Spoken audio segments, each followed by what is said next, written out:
Yo, everybody! How's it going? I am incredibly groggy and sleepy right now. Groggy means... I haven't even done my bow tie. I am so behind. I only just finished setting up the cars because I was trying to figure out what went wrong. And yeah, one of the people uploaded their cars incorrectly. So there's only 9 cars to be viewed this week, which is why I was asking for... LMP to respond to me, like, what car is it? Because I'd quickly chuck it in there. But they didn't respond, and I ran out of time to go fish one out. So, I mean, if they had said it, I probably would do it now. But, oh well. And I don't think I have a car by somebody with that name. So, I mean, it's kind of their problem. I also don't have music already. Let's go get some music playing. Audio library... What do we got here? Nah, that's the wrong thing. I'm doing everything wrong. That? No, that. That's what I want. What sort of genre do we want? We could go with... Let's go with cinematic. And maybe holiday. Let's see how that goes and start playing some of that. This will be loud. Alright, that is possible. So, let me lead you through the events of today. Earlier, I didn't wake up right, and then I kept on having to, like, try to go back to sleep to be fully fresh for the day, because I knew that streams usually are a pretty demanding time of night for me, starting at midnight. And all through the day I was feeling really groggy, and then I went at about 9 o'clock, decided to go back to sleep. And then that took me about an hour to get to sleep. And then I got about, what's that, 2 hours, or less than 2 hours of sleep because I had to get up early for the stream. So I'm kind of like half woken up, whilst also being kind of refreshed, whilst also still being a little bit tired. Great day! Anyway, welcome to people. So we have Crownless, we have LMP who's rude and buggered off, we have Funny Fact Spare, we have GP8, we have Michael, Elias, Game Boy. You're gonna hear a lot of me misspeaking today. Did I say yes? I've said that. And then Elenzar. Welcome! I don't think I've seen your name around in these parts before. Think how smart average person is. Now realize that by that logic, half of the population is dumber. Oh yeah. That's how that works. Usually you go with a median though. Because there's a lot more people that are below, like, what is considered average than the super smart people that below like what people consider mentally disabled. But there's only a very few people that would be considered super smart. But then again, super smart is a lot higher threshold because the average is meant to be between 95 and 105, I think, or something like that. But like below 80 is considered mentally disabled. Yeah. So there's 2 changes today. Yes, Funny Fact Spare has noticed. Yeah, shaved my face off yesterday. I was getting, as when you get older and you have big, bushy beards, one thing you'll notice is, you can get prone to, basically dandruff in the beard. So, every once in a while, you have to trim it down nice and short, turn your face into a good old sandpaper. I mean, I didn't shave all the way down. And then you can, like, properly wash it and all that sort of stuff. Shampooing does help, and that does delay it, but I also have, like, really shitty skin. So, yeah, I needed to do that. And the other one is I had this ring light. It was really cheap, like, $5 ring light I picked up at a superstore one time. And then I was like, alright, yeah, sure, I'll use that one day. And as I was cleaning up my house, you know, getting rid of some rubbish, I uncovered it and I was like, why have I never used this? So... ring lights up and you'll see it blocking out my eyes because glasses are garbage. I have an LMP2 car if you want. Nah, it's too late.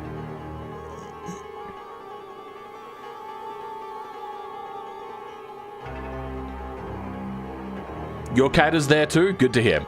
Welcome, Sin. How's it going? Who's this baby man in front of the camera? I have send the car, by the way. That doesn't help.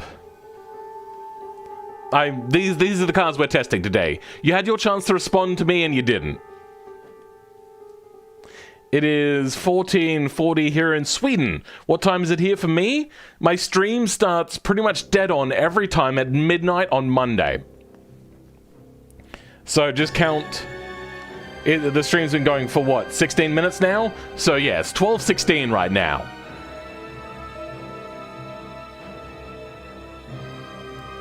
It is alright.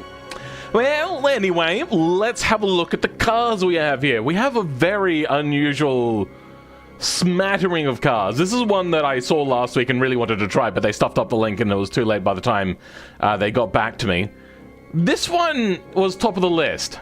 And I'm very confused at the top of the list, because I don't understand what this cylinder here is on the side of the car. So when we get to that, interesting, I will be questioning what on earth it is and why it's there. Is it meant... Oh, maybe that's an exhaust pipe, but it's white. And that doesn't seem right. Then we got a few over here. We got this complete dune buggy. Got this thing, which is like a hotted up Land Rover sort of thing with a Rover engine, which Land Rovers did come with Rovers. Wait, hold on. Is Land Rover and Rover from this... Like, I know that they were both probably a part of British Leyland, but was, like, Land Rover a split off from Rover as, like... They were like, okay, well, let's give it the name Land Rover? I'd never put two and two together before. You're right, this is creepy. What's going on here? Let's move on. There we go.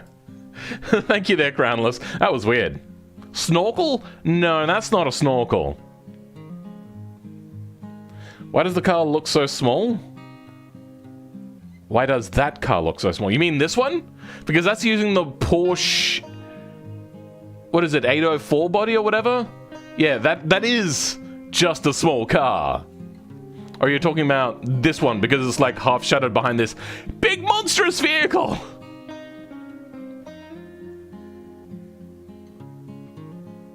Chrome sometimes turns out right after exporting. Chrome sometimes turns out white after exporting. Ah, okay then. Yeah, even still, it doesn't look like that. I get that custom colors do, or custom textures do, that aren't selected from a normal default automation palette, or whatever you want to call it. I don't think that's what that is. Nice cars, I agree. The duality of car size in this stream is real. It's too damn high! And I think you mean the juxtaposition. Yes, my giant building of a pickup truck is here. I'm assuming this one would be your giant one then, because that one's the biggest vehicle here.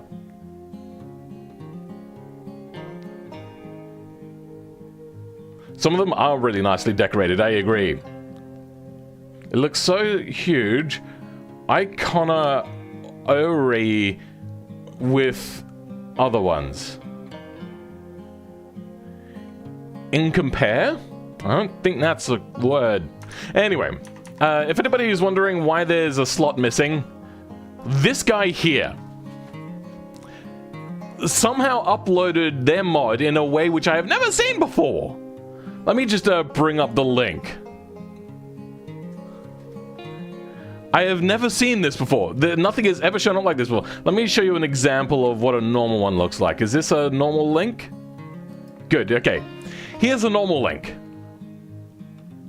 Anytime now. This is what it'll normally show up as. Like this black border sort of thing. I think what they did is they made a folder, unzipped the mod into this folder, and then shared the folder with me.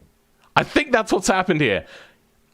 I don't get it, because, like, yeah, it's saying here that this is a shared folder.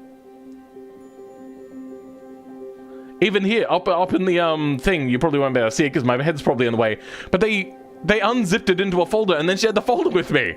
What? So, to Mr. Lower Man, also known as Jazz. Bruh, what have you done? That is so weird. There were 2 other people with broken links, but they were able to fix it in time. They didn't. I could not see because of your camera. Oh, I see. Yeah, they probably uploaded the contents of the .zip, not the .zip itself. Yeah, I think that might have been what's happening. Like, why would you make the file size bigger to upload? So weird. Maybe important in the unpack folder. Maybe, but then why wouldn't they import the entire folder? Very weird. I think if you download the folder and put it in the mod folder, it should work. Nope, doesn't work. There was no option for that, but when I tried to download it, it zips it anyway. So let's go have a look. The mods. What was the name of the car again? The Oswegian Spitfire or something. You know, it is a .zip, and then it's got this like weird nomenclature afterwards. Wait, hold on. So it zipped up. Hold on.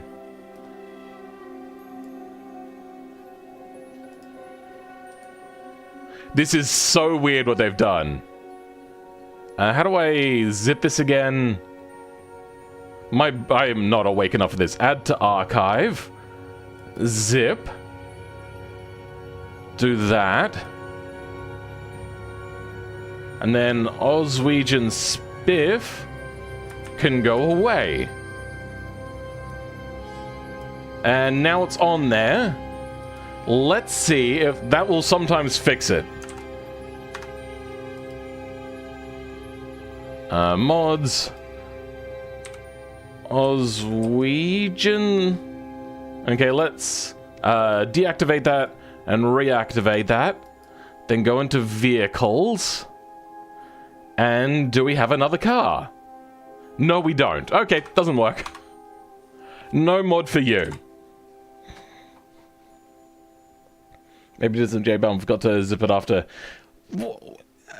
But he still uploaded then a folder, which is not right. And then I don't get it. Don't zip that way. It does work sometimes. Colos just depends on how they've done it. But yeah, no, they've stuffed up the mod themselves. Open the folder and the zip of the vehicle folder. Change the name of the original car's name. Whatever. I'm not going to bother. They stuffed up. It's their fault. I know, it is very confusing. Okay, let's have a look to see what did get sent to me today. And either got sent to me correctly or was corrected and then sent to me. So let's low down my mouse sensitivity there. There we go. So we got this car. It's pretty rockin' looking.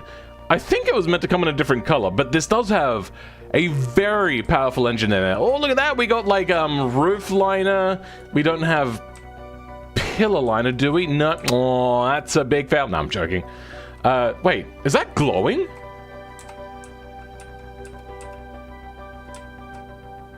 No, no, it's not. It's just that the light isn't shining on properly. From the top there, that looks gray with like red splashing onto it. But what it is the whole thing is red. Okay. He was stoned. I think he fucked up that. Yeah, he did. Big stuff up.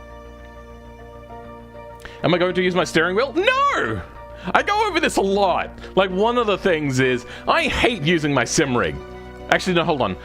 I love using my sim rig. I hate setting my sim rig up. And that, and also on stream, I have to drop everything down. And my camera is on a separate tripod. So I'd have to, like, collapse that all down, which is a big pain in the butt because it's not a very good tripod. And then when I'm done, I'd have to raise it all up again. In the meantime, you guys would be looking at my crutch.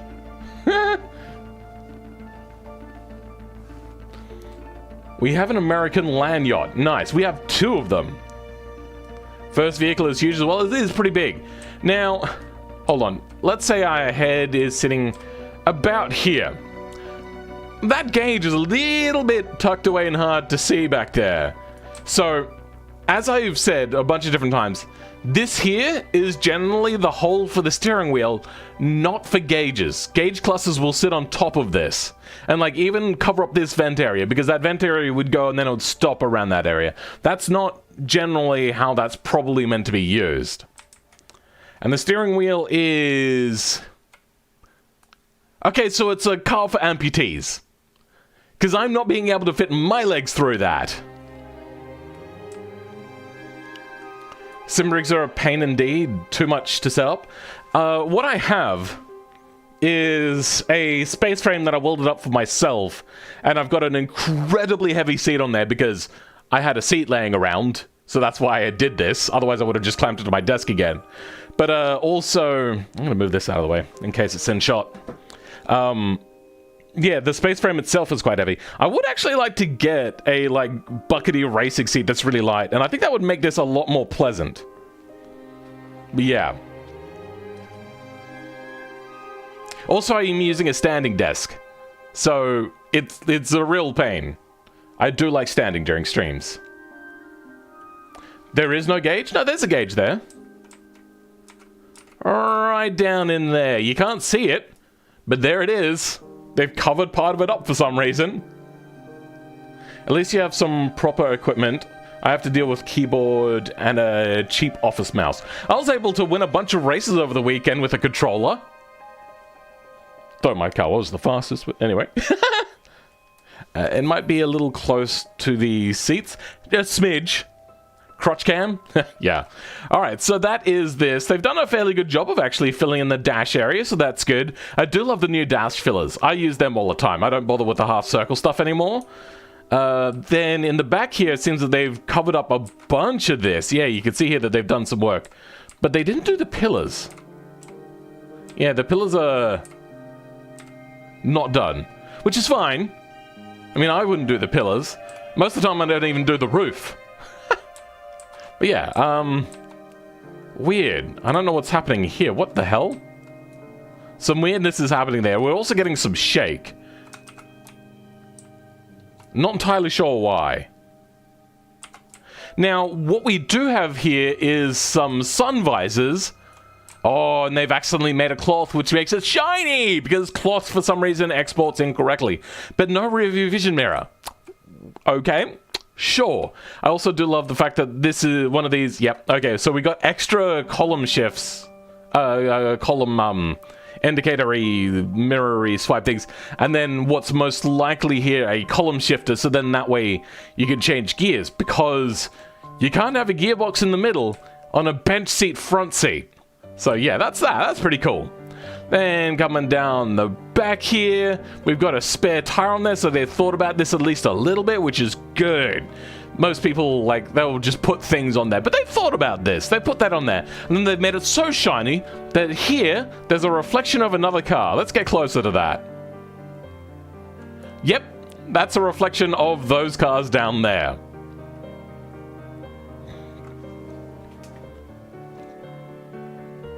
Very confused about the gauge? Yeah, I don't know why they did that. I imagine... Oh, sorry. I managed to somehow mess up in some race in GTA and got beat to the slowest car whilst is in the fastest one. Okay. Welcome, FlameZ! How's it going?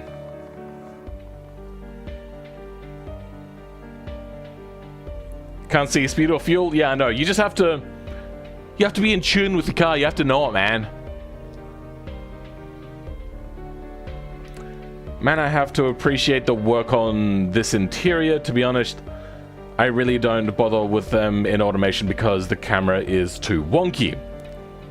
So, middle mouse clicking will center the camera on wherever it is your middle mouse clicked on the car. So usually, I'll like select in the middle of the car. Then when I bring it around here, I'll get angles like this, so I can like fiddle with things a little bit better. Or if I go up here, it'll be angled to like the middle of the door. That's one thing you can do. The other one is Shift-C. But that's really only good now in the new automation update, not the old, what do you call it? Automation update. I've also noticed that the roof is cloth as well. Currently, cloth is not exporting correctly. And as you can see, that is very shiny for cloth. Which is weird because cloth is the least shiny material that should be available, really. Hey, thanks for the donation. Much appreciated, and in pounds as well. In kilos and in pounds and something and in ground, whatever. I don't have notifications turned on. 1, because I don't know how to. And 2, because I keep forgetting to look up to know how to. Welcome, Cool Boss. Is that what your name is meant to be? Welcome. And Silverblade, how's it going? You can press F to center on a fixture. Really? I didn't know that. I'll probably never use that, but that is a rather cool little thing that I didn't know about. This car just follows the motion of the ocean, you know. Are you saying that it's got soft suspension? I don't think this is like a very good car for getting it on in. For a few different reasons, one of which is it's got lots of windows, so it's no like panel van or something like that. When I found that out, I never used Shift-C again. I don't use Shift-C. Shift-C is garbage. I will, on the opposite side of the car to what I'm working on, will middle mouse click, and then that gives me like a nice pivot that I use. That's usually how I do it. Welcome, Slayer Pilot. How's it going? Anyway, moving on to the... Oh, wait, hold on. We didn't actually check out the running gear here. So this is the new automation. I could tell immediately by the tire tread. We have 3 piston. I doubt, for some reason, that an American car of this era would have that set up. I'm not sure what sort of year it is. I'm assuming this is a 50s car. But anyway, then we got double wishbone and a giant V8. We have, hold on. We have a normal cast header. Probably would have been log, but short cast is fine. Then we have an invisible header. What thing here? What I'm assuming happened was that they either accidentally turned on hide intake, which will hide everything but the air filter for some reason, or they painted the manifold invisible. Weird. Anyway, then we have... Is that 2 4-barrels? I'm confused, or is it just... No, that's just a single 4-barrel. So that's good.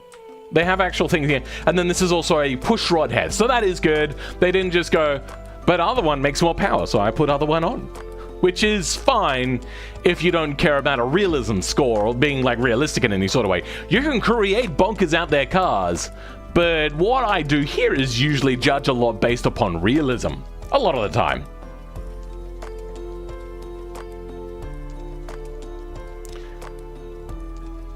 Landlots like this have very soft suspension. It's usually, yeah.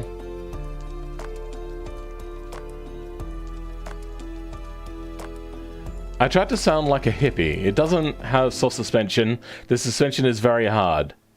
Like most aired-out cars are? What?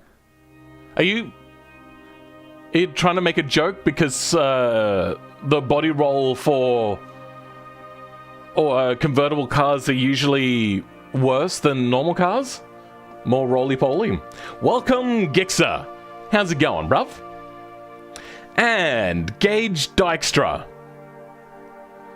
Any relation to Chloe Dykstrom? No, that's Dykstrom. Ah, well, whatever. Wouldn't an American car of this era still have a single piston in the front and drums in the rear? Might have had drums all round. It a lowrider is supposed to have car from the 1963 built into a lowrider in the 2000s. But aren't lowriders also like still incredibly basic, like they leave things like that alone and don't bother upgrading anything? Anyway, we have no front drive, so that is a good thing. And then heading into the rear, we have dual exhaust into independent rear suspension. No, that's wrong. Even low riders won't bother with that. And then, yeah, we have pistons in the back. That is, yeah, that's not accurate, I don't think. Yeah, okay. Interesting. Let's have a look at lowriders quickly. Lowrider airbags. Let's see how they look. Because I'm pretty sure a lot of them still run solid axles, right? That is a terrible picture. Oh, here we go. Here we go. Here's a lowrider, which is an actual real lowrider, not this, like, I like a car that's slow and I call it a lowrider sort of thing. And you can see there that it's got a solid axle with its hydraulics. So, yes. Car is supposed to be a lowrider, therefore on hydraulic suspension. And when a hydraulic car is lowered fully, the suspension gets hard because it's riding on bump stops. Sure, okay.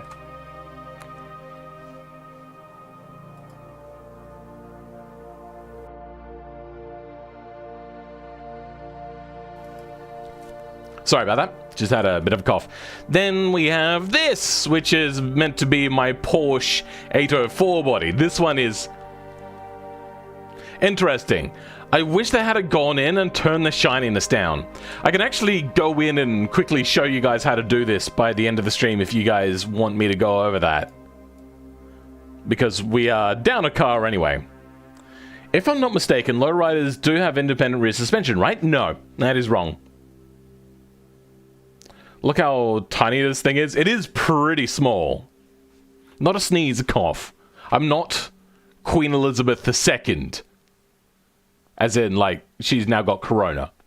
Which, for a 90-year-old, ooh, that's a bit of a death sentence. Anyway, moving around here. The mirror is, like, a lot more rusty, which is peculiar. The interior, they've actually done an interior. That is cool. I'm wondering if this, because it has door handles here. Oh, they have actually put a seam line for the door. And then they've used this seam line as the door. Okay, that's rather cool. So they have doors on both sides then? That seems like a bit of a waste. On a car that's meant to be incredibly cheap, I thought they would have just bothered with one door. Anyway. Still, pretty cool. Seat, not accurate, but there's not really a whole lot of seats to choose from right now. Is that rust on there, or is that... I'm not sure what I'm looking at there. Anyway. Okay, you know what? Maybe there's actually an exporter... No, hold on. I can see the manifold behind it now. I thought it just blended in with the rust there for a second. I'm disappointed. No bus in here. Sure. That's a big mirror for such a small car. Yeah, I get the feeling... No, hold on. Yeah, they said that this was a parts car. So, that mirror would have been just from somewhere. So, yeah, they got something that would fit on easily. And this is meant to be an incredibly cheap car as well. And a Boxer 4? They said that that's meant to be like a cheap part which they conjoined with the car. Like licensed out or whatever, they buy it from a different company. That doesn't seem right. Boxer 4s at that period weren't made by many companies, and usually they were more expensive companies like Porsche. Now, Porsche weren't expensive back then, but they weren't cheap, like this car is. So that I kind of have a bit of a problem with. Dirty seats? Yeah, like crusty old seats. Apparently this was a barn find.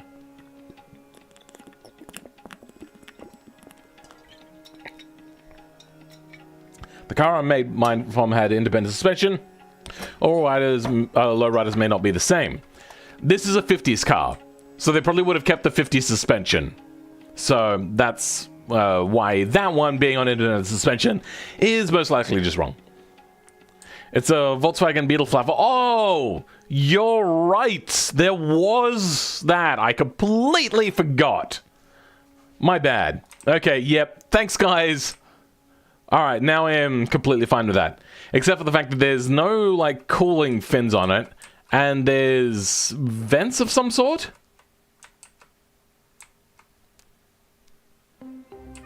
Okay, weird. And then there's nothing here. Okay, that's just some sort of mesh. Okay. No, I'll give you that. That could be a Boxer 4, but if we have a look at the VW Flat 4... images. Is that?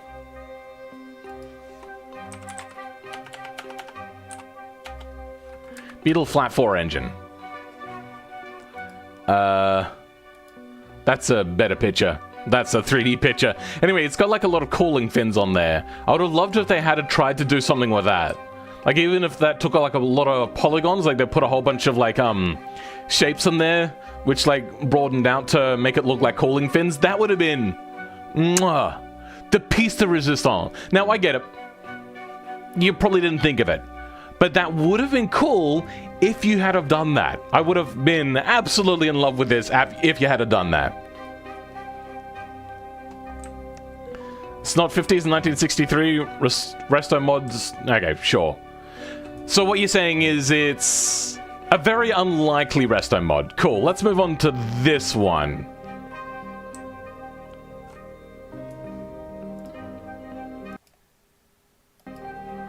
There's a bit of an engine sound coming from this song, it's weird. I liked this, but it doesn't really work. Like, from here, it looks pretty good. And from back here, it looks pretty good. But if you get close, you can see the lips there, unfortunately. I do like the attempt, though. It looks pretty good. And you've got, like, this molding down the side to make it look like it's been painted some kind of way. I do like that. Attention to detail. Then the front is sparse, will be the word I use, but okay. Looks pretty good. Lots of attention you've played here with the bonnet. No windshield wiper, though. You can actually make the windows completely non-transparent if you want. When doing the car, how you used to change the transparency of the window, in there, you slide that across all the way, and it will make the windows completely not see-throughable. Words are failing me. Opaque? I don't think opaque is the word.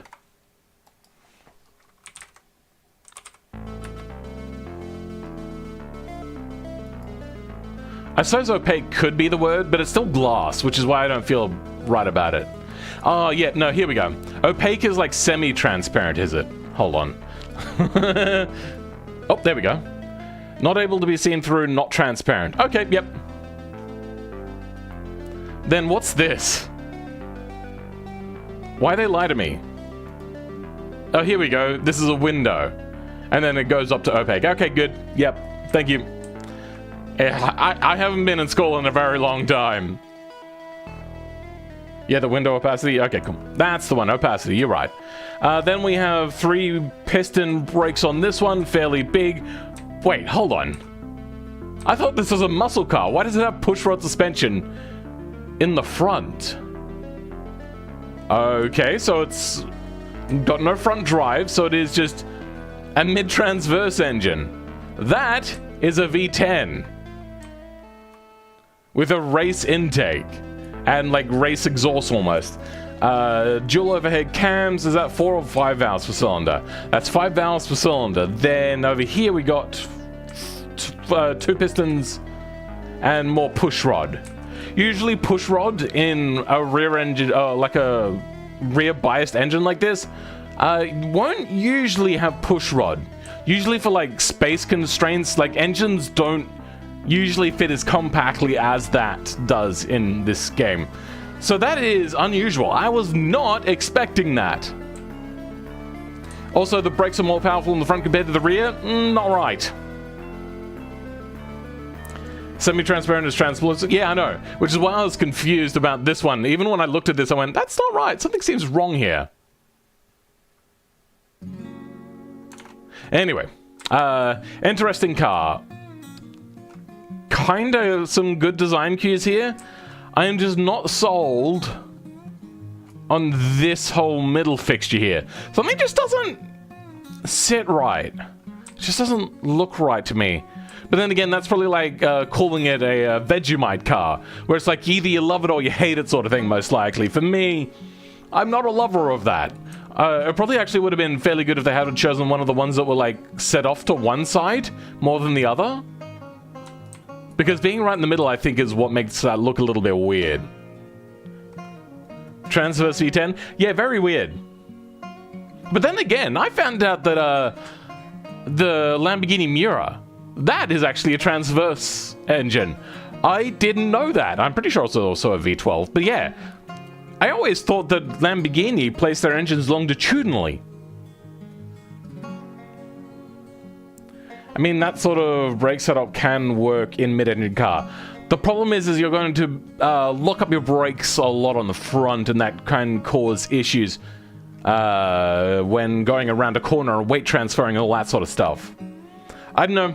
I am still waiting on Cesare for them to be free to record that video with me on brake tuning. Generally what it is you want more brakes on the rear with a rear engine, a rear weight biased car, I should say. Because there's rear engine, mid-engine, transverses more rear than longitudinal, stuff like that. First mid-engine car for the public was the Miura.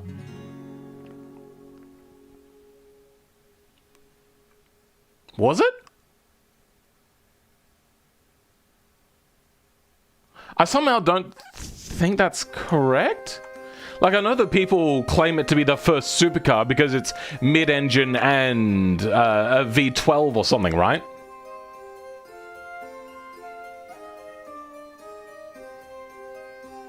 Welcome, Blood Moon Proto. Odd name, okay. Hey, oits. Too late for entry, I assume? If so, gonna do this again? This is a weekly thing, bro.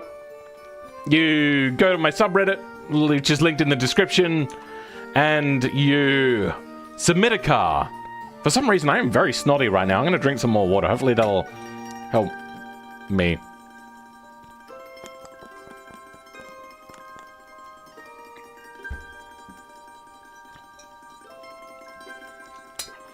Yes, everything is possible if you're crazy enough, but it's very unlikely for a lot of different things. Automation bases their unlock year for mid-engine off that, I believe. Oh, interesting, okay. No, Ferrari had mid-engine models before the Miura. Well, I know they would have had F1 cars with mid-engine, but I don't know if they sold a car with mid-engine before the Miura. They made a transverse thinking it would be better handling and more compact, but this made it very unreliable and difficult to work on. Sounds about right! Yep! Anyway, so this is a drift car given to us by Ekai Min, specifically for me to be able to drift it.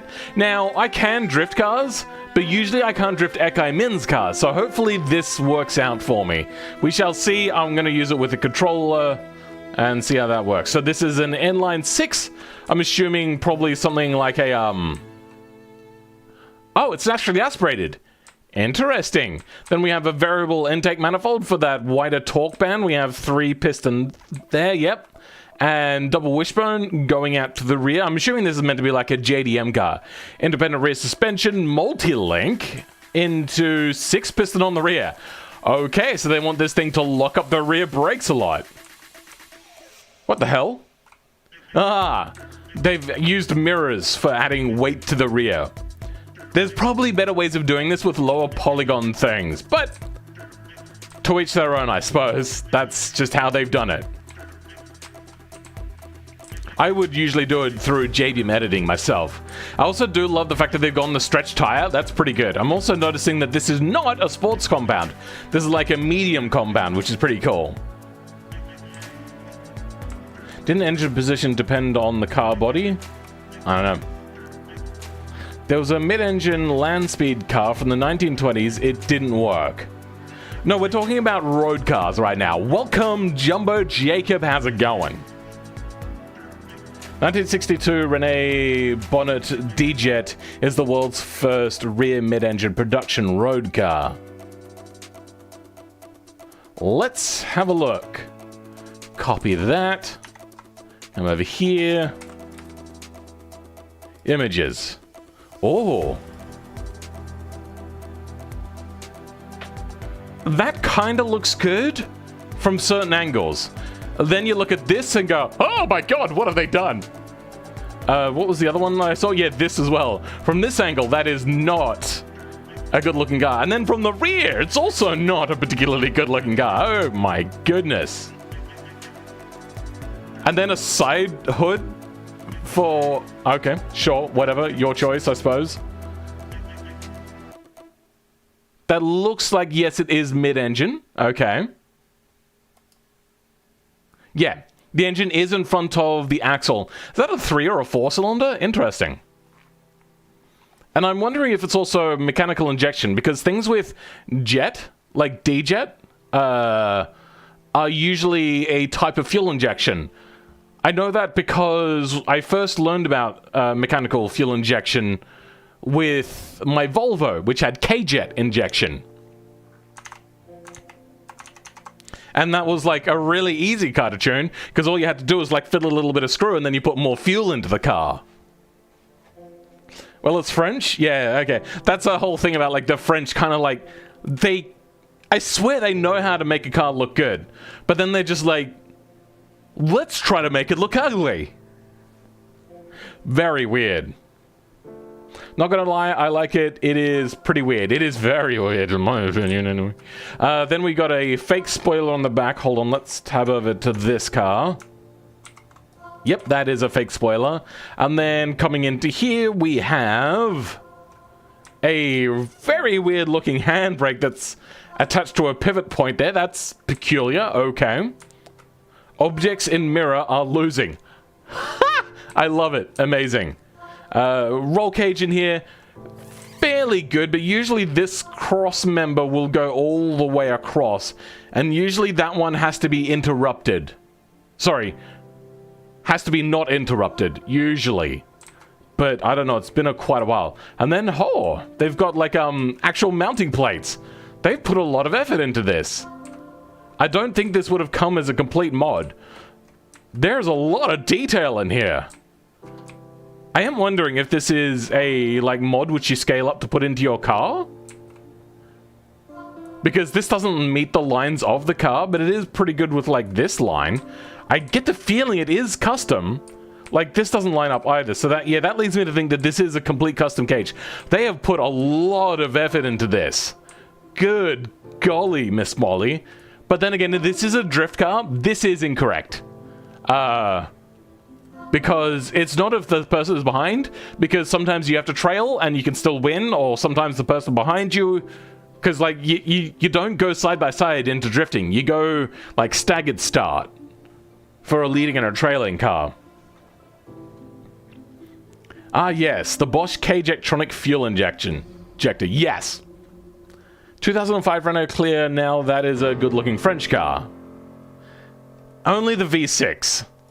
But I think that finished in 2005, didn't it? Or 4. Anyway. Yeah, there's a lot of stuff here. Oh, they've got like a metal plate here. Do they have one on this side? Oh, no. What they needed is a plate on this side and then a laptop here to bleep at you saying danger to manifold. That way, the bolts can ping out of it and then fall off. Now, don't get me wrong. I do love the first Fast and Furious movie. Or Fast and the Furious, I should say. But that scene, even to like a young me, I was like, that doesn't seem right. Something here is wrong.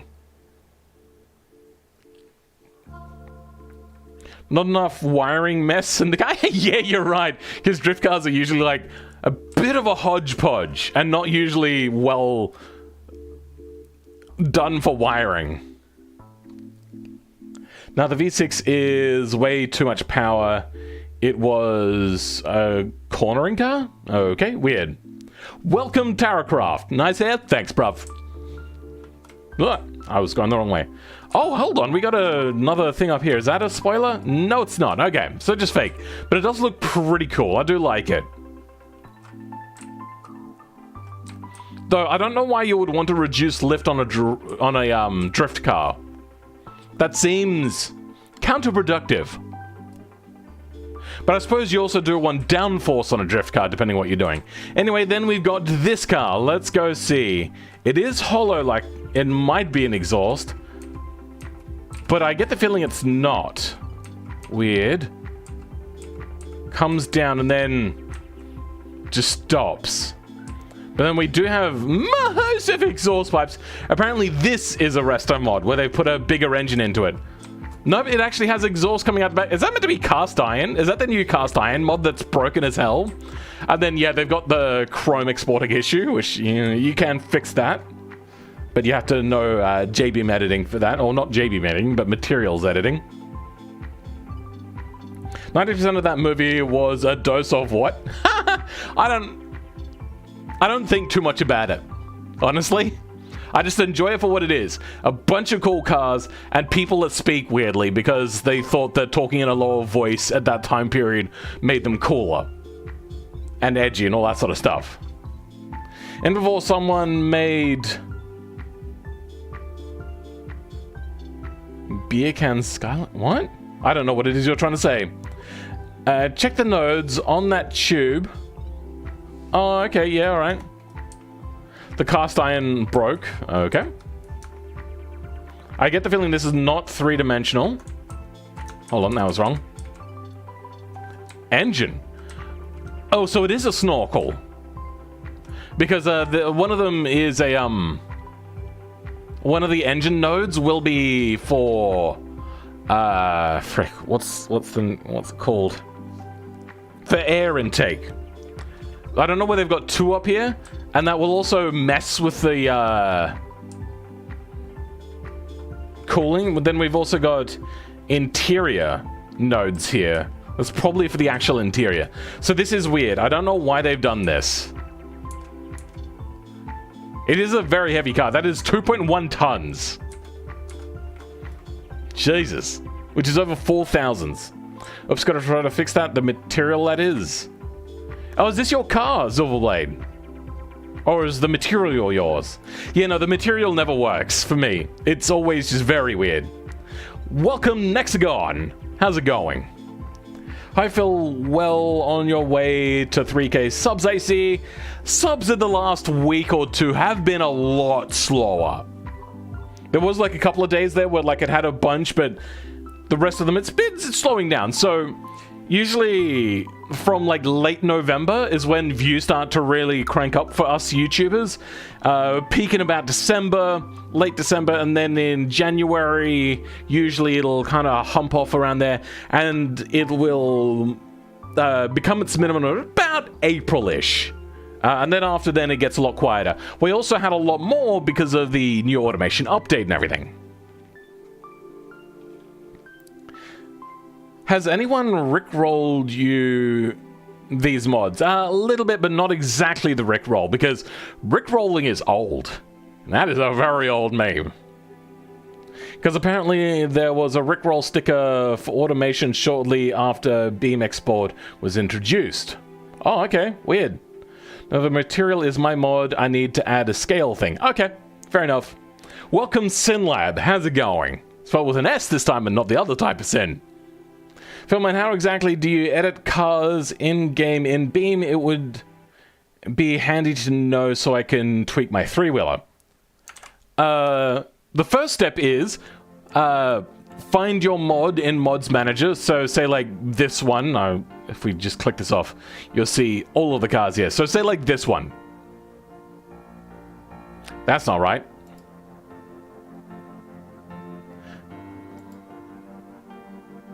Say like this one. And then you've got a pack symbol. This is all broken at the moment, so all the buttons don't change to how they should be. But generally in here you would click pack, which would be unpack, and then it'll go to an unpacked folder. You can click open in folder, which doesn't work if you haven't unpacked the mod. Then in the unpacked folder,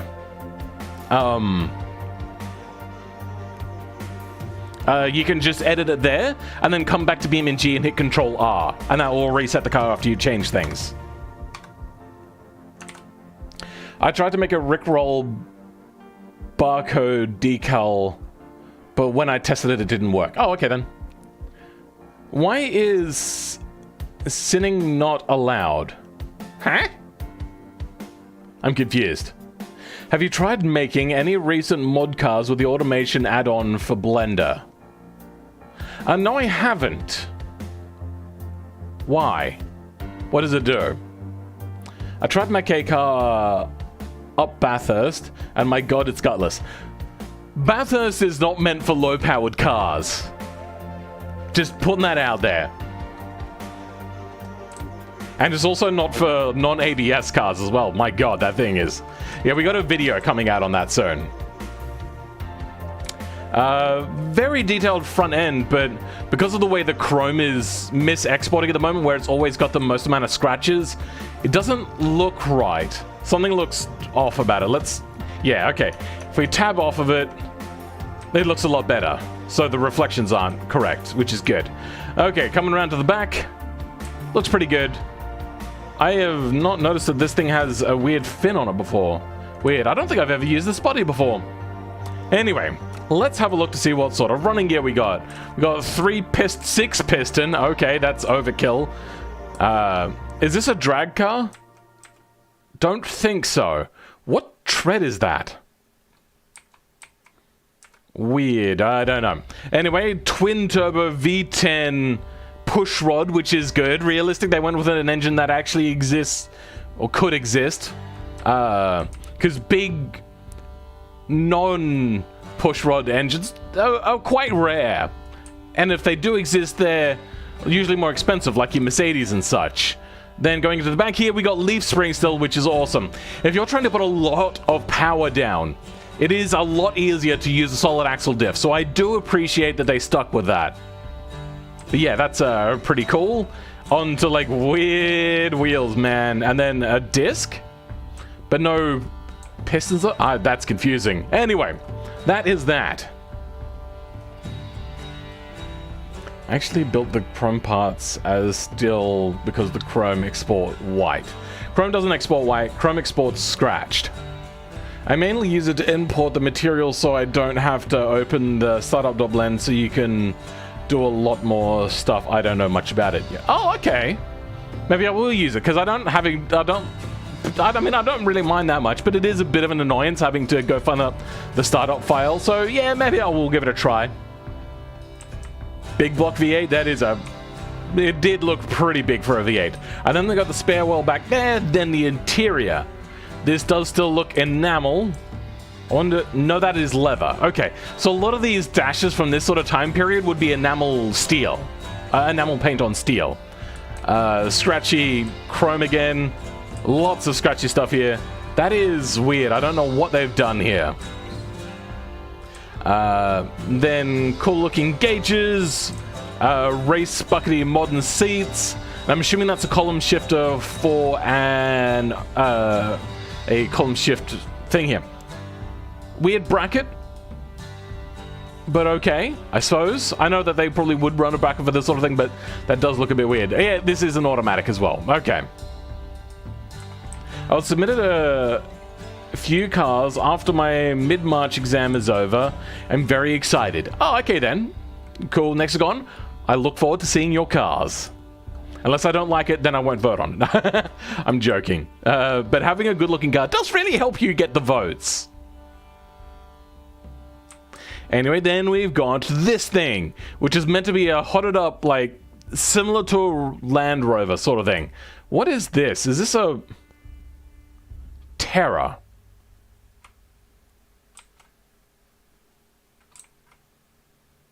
Anybody know what that's meant to be? I personally have never seen anything like that, so I don't know.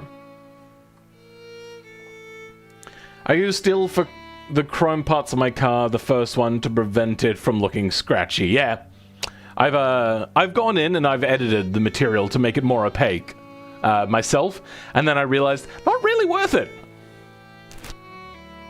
Weird.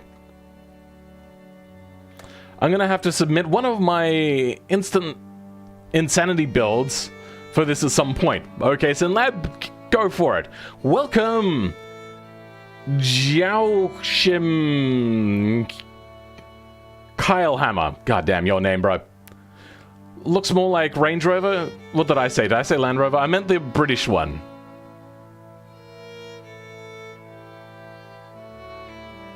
Because this has a Rover engine in it, so I'm assuming it is the British one.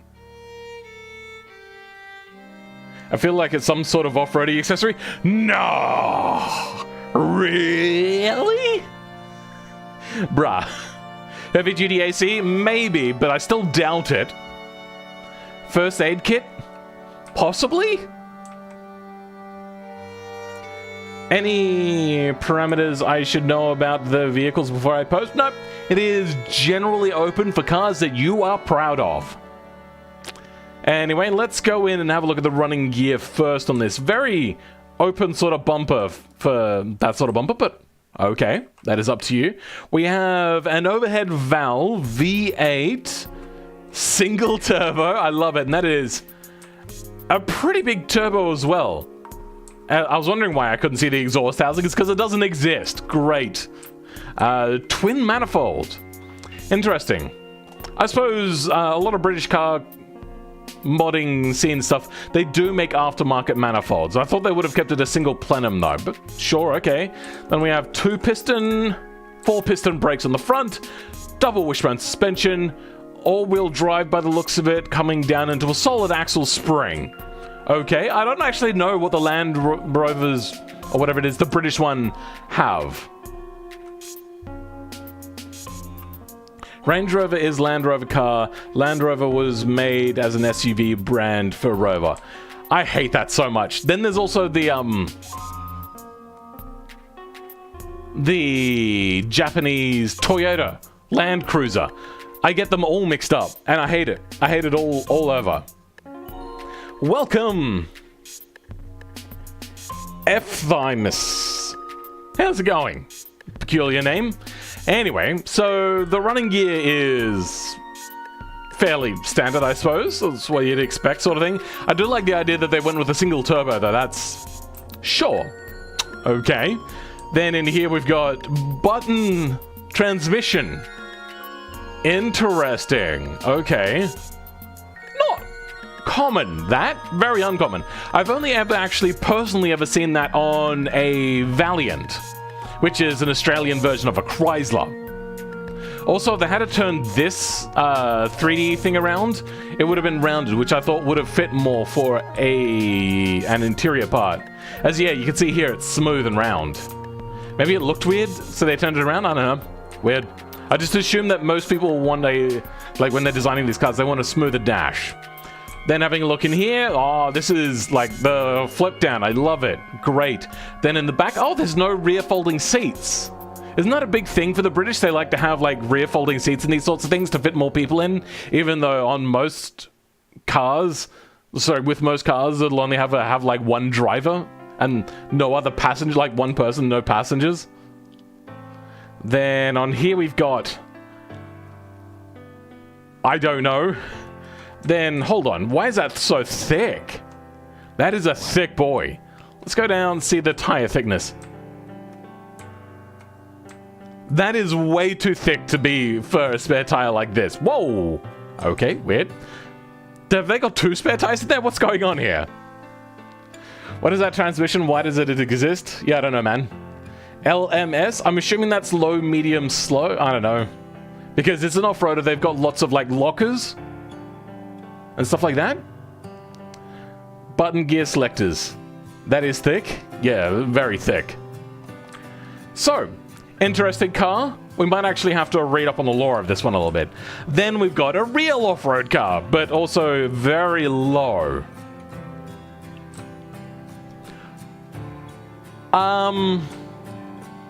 Yeah,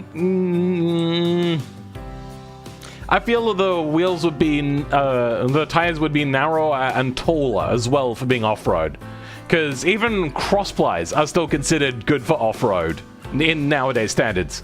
So I feel that that's not a very accurate sort of thing. Even though this thing has a buttload of power, apparently this is meant to have, like, I think 250 horsepower, which is a lot of power.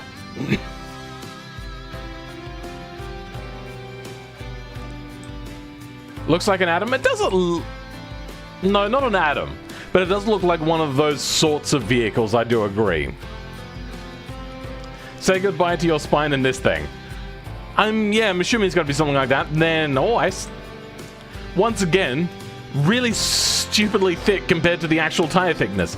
If you want to do this sort of thing, what I do is I 3D place this, and then I wrap it around the tire, like get it fitted properly, and then I move it into place. I don't do whatever it is you've done here. Is this made by the same person? Hold on, let me have a look. We have this one made by Agnosion. And then the other one, I don't think they're made by the same person. Frick, it's one of the ones without pictures, isn't it? Nope. Nope. Nope. You know what? It's probably gone beyond the week limitation now. Ha! Well, whatever. I don't think they are made by the same person. That is just a point in the back? What? I keep being too late for my own cars. Good afternoon. Welcome where, Vixen? How's it going?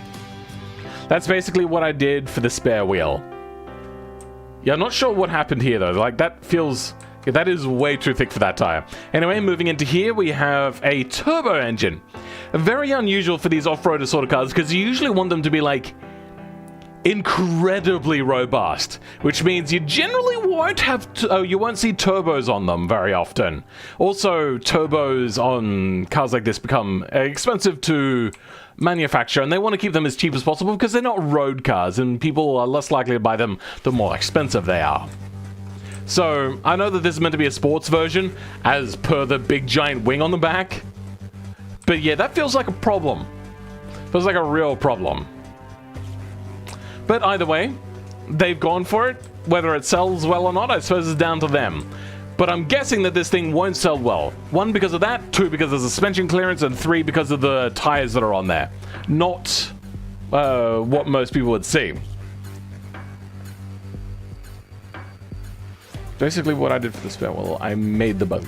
Oh, you made the buggy. Okay, then.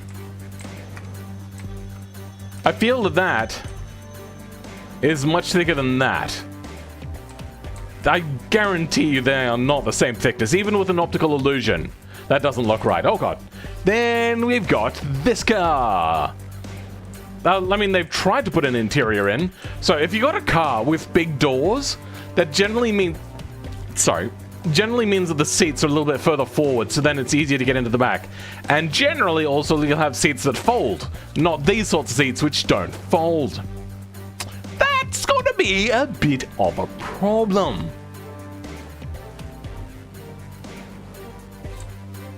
Atoms and Nomads are generally more bespoke than most cars. Yeah, I know. Do you ever drive these cars for testing? Wow. Dick move. Yes, I do. I'm going over them. I'm waiting for people to show up, you know, having a bit of a chat. We talk about cars and all that sort of stuff. I know I take my time, but people like this part. This is the part where I get most of my views. When I actually go to the testing of the cars, that's when people stop watching. So this is why I do it this way. Actually, now that I think about it, I did kind of eyeball it for thickness, so I might have miscalculated a bit. Okay, fair enough. Just become liquid. It's cool, bro. Huh?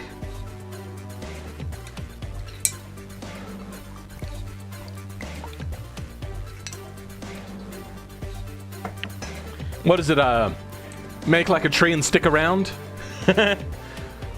Oh, actually, hold on. From some angles, this looks a little bit like the FT86 BRZ sort of car that they made between Subaru and Toyota. Let's go. Oh, become liquid to get into the back seat. Oh, and then, yeah, just as you said that is when that popped up. Oh, you've gotten colored brake discs. Calipers. 6 piston, that is probably overkill on a car like this. Actually, that is most definitely overkill. This car would probably have 2 piston. Then we have double wishbone with a big honking. I love the look of the anodized manifold there. That's pretty cool looking. But it is a V6, that's interesting, with a race exhaust. Not just an exhaust, a race exhaust. That is not a street car. The truck in the background caught my eye, looks pretty realistic. We'll see when we get around to it. Double overhead cams, pretty cool stuff.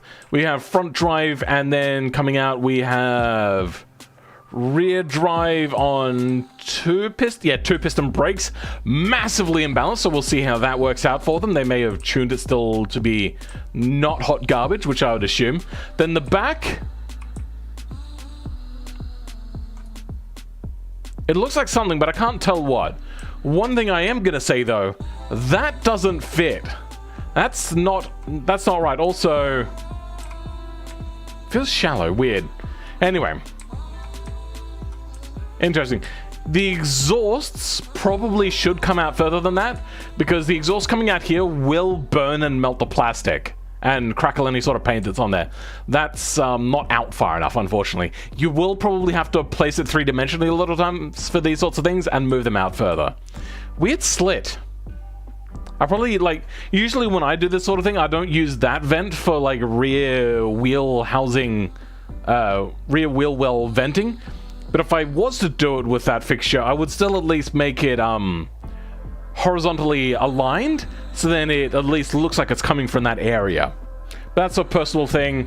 I don't entirely understand what it is you've tried to do here. Question: how does a 666 V6 Ute sound? Yeah, because a 666, a vehicle, not as fast as it has more than engine torque. Okay. I don't know. Doesn't sound normal. It sounds like a K-truck sort of thing. It looks like back end of a Mazda RX-7 veil side a bit. It does a little bit. You're right, along with the color. Anyway, let's go have a look at the interior. So, I mean, at least they've done a lot of effort here. They've got pedals. It's an automatic. Because it's got two pedals, but then that looks like a manual shifter. Weird. Seats could be a little bit further forward, because generally, after what somebody told me last week, and I do agree with this after looking a lot more into it, the edge of the seat should be in line with the bottom of the steering wheel. That's how you do that. Also, these are not really the seats for this car, because getting in the back is a bit of a problem. Like, that's an issue. You know, I suppose you could roll the seats forward, but those seats' articulation for rolling forward would have to be very long. Basically, a truck from Japan, 6600cc Ute kill. Maybe it is an IMT. I don't know what that is. Anyway, then we've got this behemoth of a truck. Very big here. Very, very big. Got a big scoop on here. Got big body molding, which I would have gone for like an angled one there personally, and I probably wouldn't have had it indent because that just looks weird, especially when going into here. Got like a gap underneath where your vent actually is. Sure, your choice, I suppose. They've got all of the things here. So they've got like the radiator, the probably what is a trans cooler, and then what's probably a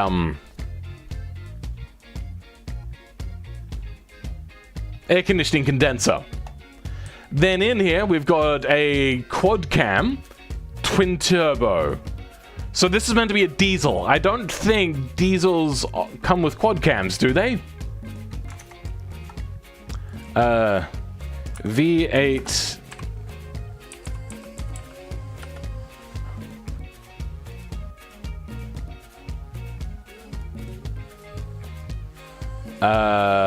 engine 2022.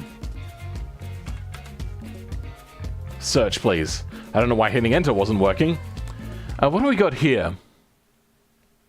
I can't actually see it. Too many engine covers. I hate engine covers. They serve basically no purpose.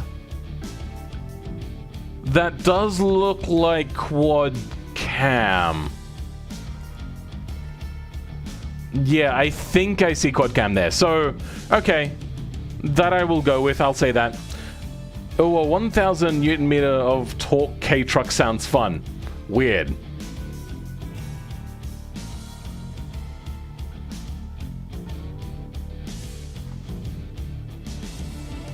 Interior, I'll get to it. There aren't so many quad cam diesel V8s, but I know there are a bunch of 16 valve i4 turbo diesels. Really? Huh. Alright. I mean, they don't really need the top-end airflow, so I thought that that would have been a bit superfluous. Even if they are revving higher these days. It's insane. It's insane diesel is what happens when Americans design a diesel for the most torque possible. It's insane diesel. What happens... Okay, it's what happens when designing a diesel. Okay then. But then again, it's taken a very long time for Americans to adapt to more than 2 valves per cylinder and a push rod. Full size ute. And if the engine was any bigger, it would be hitting 200 miles per hour. Okay, cool. Let's have a look here. We have 4 piston brakes. Sorry about that. A little bit of a burp there. Double wishbone. Ginormous turbos, but then incredibly small exhaust housing. So this thing is meant for lots of low-end torque on this thing. I'm not sure what sort of transmission that is. Let's head down to the rear. Leaf spring suspension. Okay, sure. Depends what sort of year that is. I doubt that these things still bother with leaf spring, right? Like, I know that leaf springs were used for quite a long time. Like, my 2003 ute still has leaf springs, but then again, that's for, like, heavy lifting. Not all of them bother with that, though. The Holden ute of the same era was using independent rear suspension for the longest time by that point. MIT is intelligent manual transmission, basically gear stick but no clutch. Okay, cool.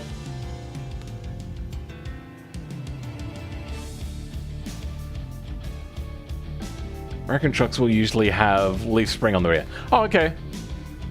I know that they've moved away from it and no sports cars have leaf spring anymore. I'm pretty sure. Actually, don't quote me on that. But that's what I've heard. Yeah, so interesting car. Not what I would have expected from an American vehicle. And it seems that they've got very shiny interior. My God, what is this material? What is that? What the hell? That is ugly. And then very questionable dash. It looks very, very dated also. Very squished. Like, I know that they've tried to fit it in here, but that looks very weird. Then we got 2 seats in the back here. Very tight, very squished. Dual cab sort of thing. And... okay.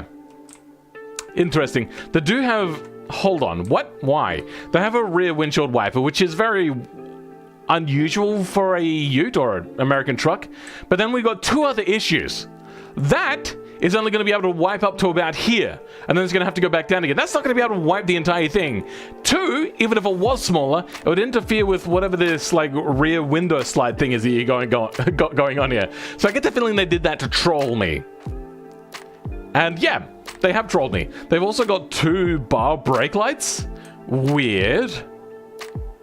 And no, they don't have one on the back as well. Okay, so they've just got 2 rear bar brake lights. That is very weird. Cloth a lot of the times, yes, will come out shiny.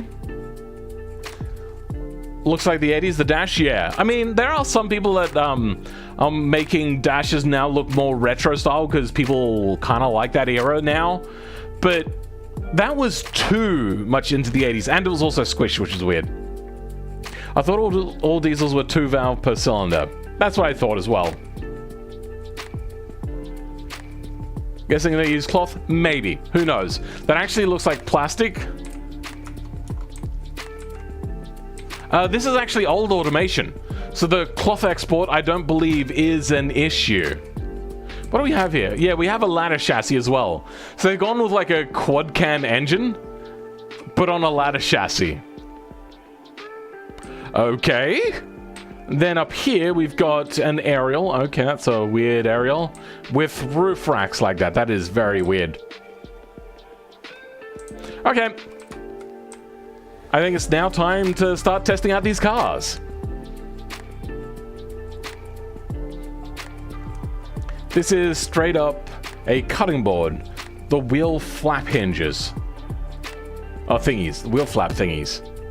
Wheel flap. Oh, you mean the mud flaps? Oh, this is the default thing for mud flaps. I do want to make a mod for mud flaps, and I'd make it look like the things on the BA Falcon mud flaps. This is probably something I'm going to model in the future. It's not a very good picture there. There we go, that one's much bigger. So this sort of thing, it won't have like these extra details on there because it doesn't need it. But something which kind of conforms a little bit to the body. That's once again not a very good picture. I want to see the mud flaps on a car. Oh, here we go. This is not a... This is a Ford Focus. Anyway, you get that idea. Like an actual form-fitting mud flap. Because the current only mud flaps just don't look good. Gosh, my car is so tiny. Where, Vixen? Which one is yours again? Oh, is this... No, hold on, that's not yours. I don't know which one is yours. Your K-truck could be like... Oh, you're talking about other things, are you? Okay, then. Alright, let's go and test out the first car. And that is going to be this one down here. That's the wrong thing to click on. I wonder if I go to type. Yeah, we do have automation as a choice. There we go. Mercury Lowrider Continental. So, we'll take that to a city map. Probably for that one, West Coast sounds about right. Because I don't think there's any other city maps. Let's go...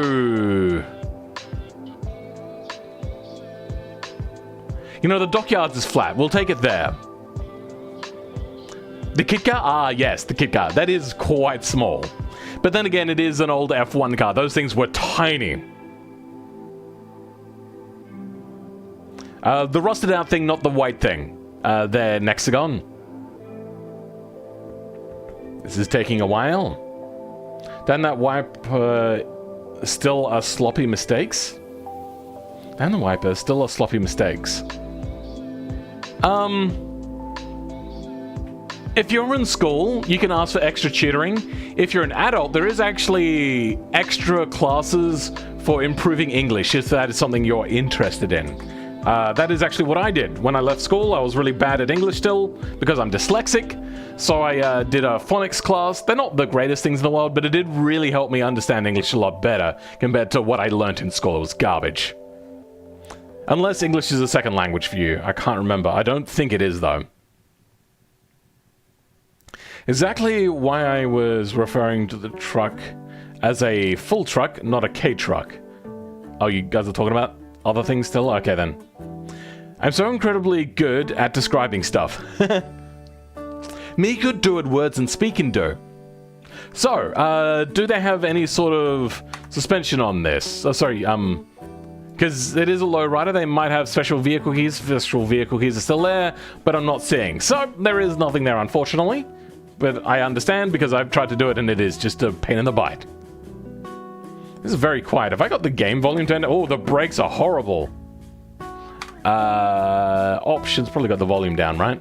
Yep, there we go. Got it turned down to 4. There we go.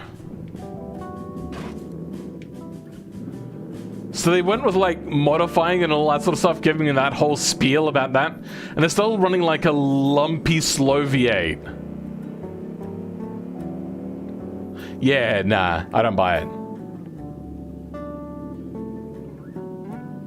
I'll just score you as like, you've made something fun, but there are things which could make it more realistic.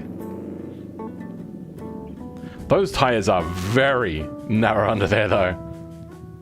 I would like a basic fill score for my car, this one. Oh, okay then.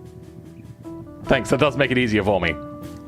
My first language is Bengali, second is French, third is English. I wasn't talking to you, I was talking to Crispy Shaman. Oh, no wheel spin? In Australia, that gets a big fail right off the bat. Why would you modify any car if you couldn't rip a massive burnout? Nothing. Nothing at all. No wheel spin whatsoever. Let's do a reversey then.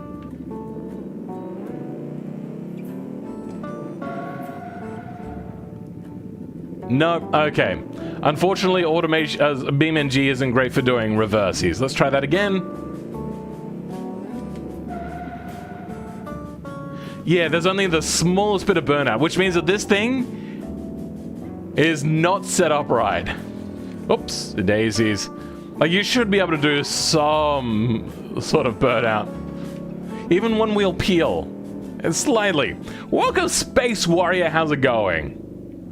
Looking good today, Phil? Thanks, brah. See, somebody likes the fact that I shaved. You're gonna like my 50s ute, okay? I mean, it did seem very Australian. I wish someone made a Maloo replica. I am thinking about bringing in the Maloo body, but then again, I don't really care much for Holdens. Holdens aren't good cars. Oops, hold on, I've got set to default. So, very low car. I'm assuming would be illegal in most places. This thing does not want to oversteer at all. It just wants to understeer like crazy.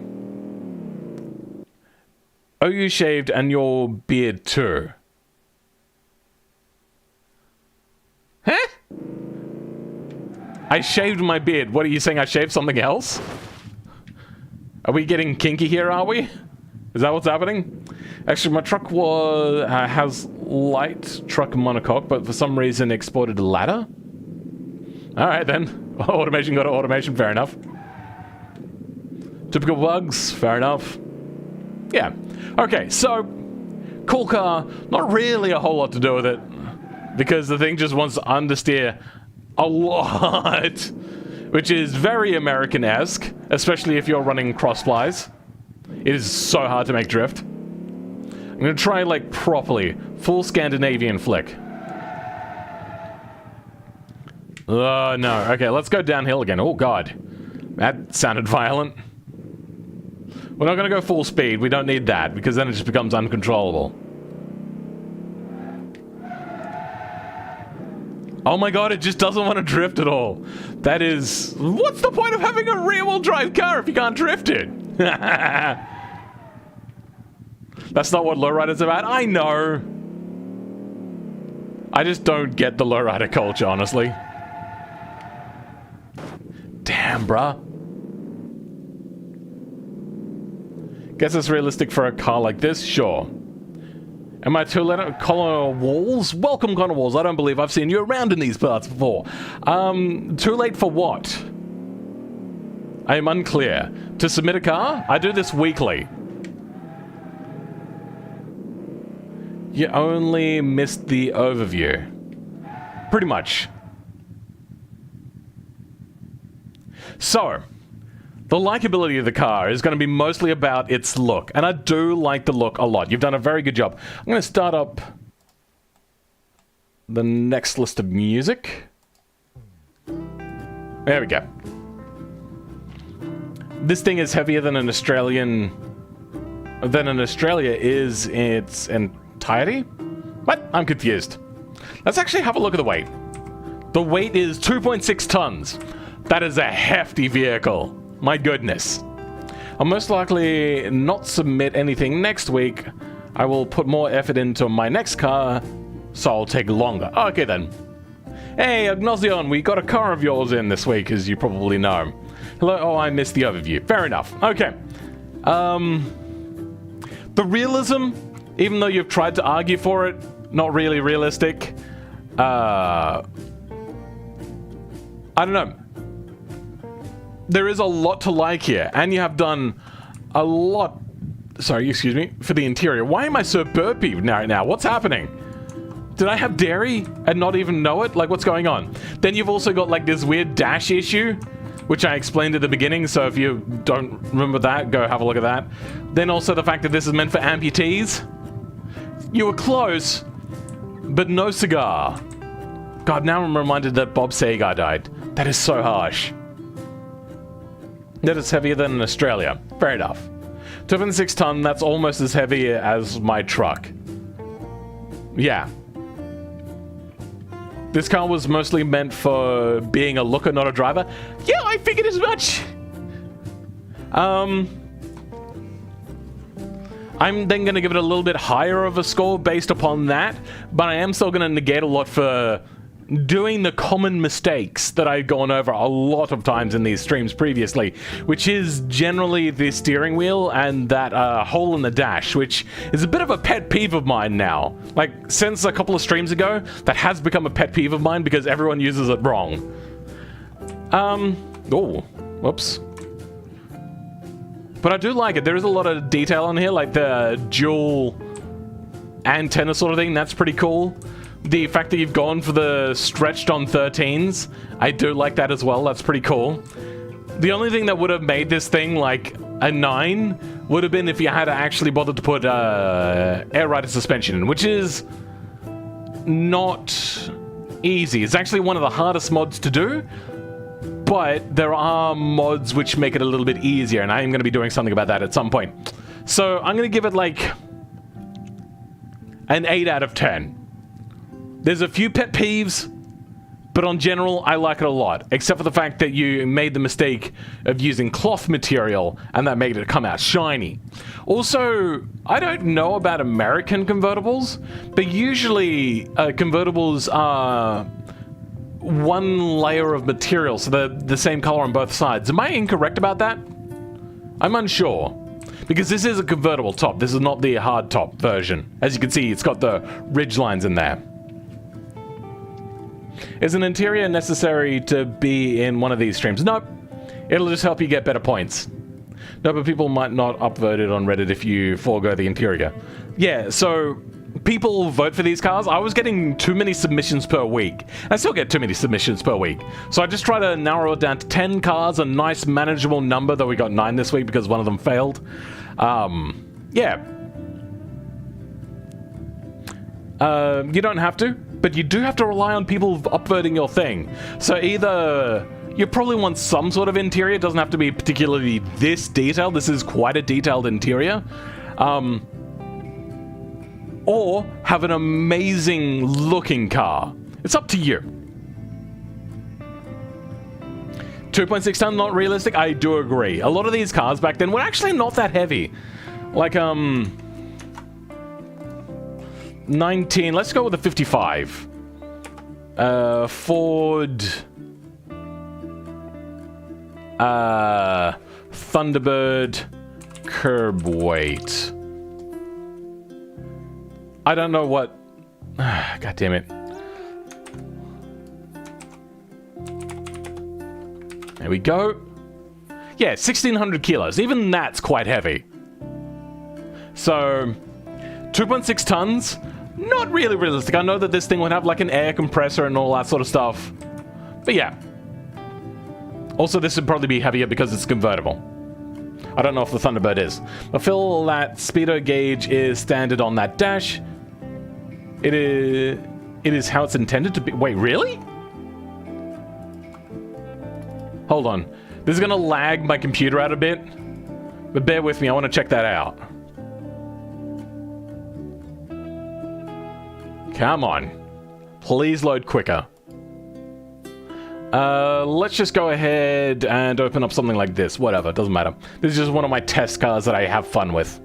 Well, not test cars, just one of my fun time cars. This is just some car. Never finished it. I wanted to try bug eye on this vehicle. Fixtures. Dash. It's not under the combined one, is it? No. Where is that dash? Is it in here? I can't even remember where it's from. Is it under the 3D fixture one where they got it in the wrong place? No, that's that. No, that's not right. God, I can never find anything. It'd be under this, would it? Oh, you're right. It is there. So the...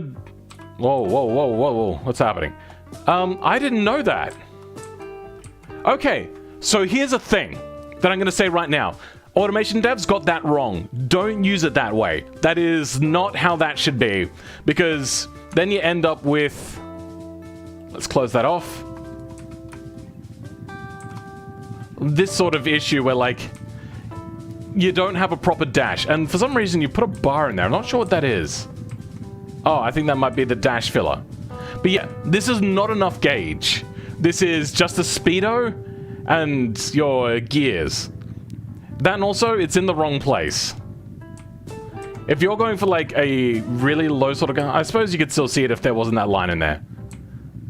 Still, this is a pet peeve of mine. That is not correct. I'm just going to come out and say it.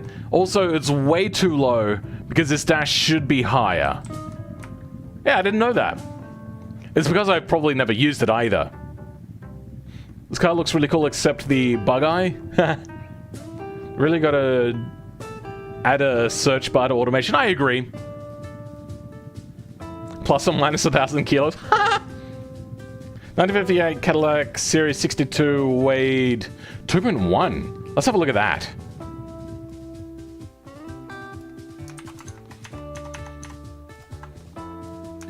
What car is this?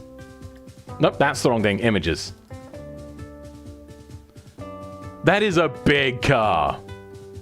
So I could see that. But it is only 2-door, not 4-door. Okay. Interesting. Let's go have a look. Curb weight. Wow.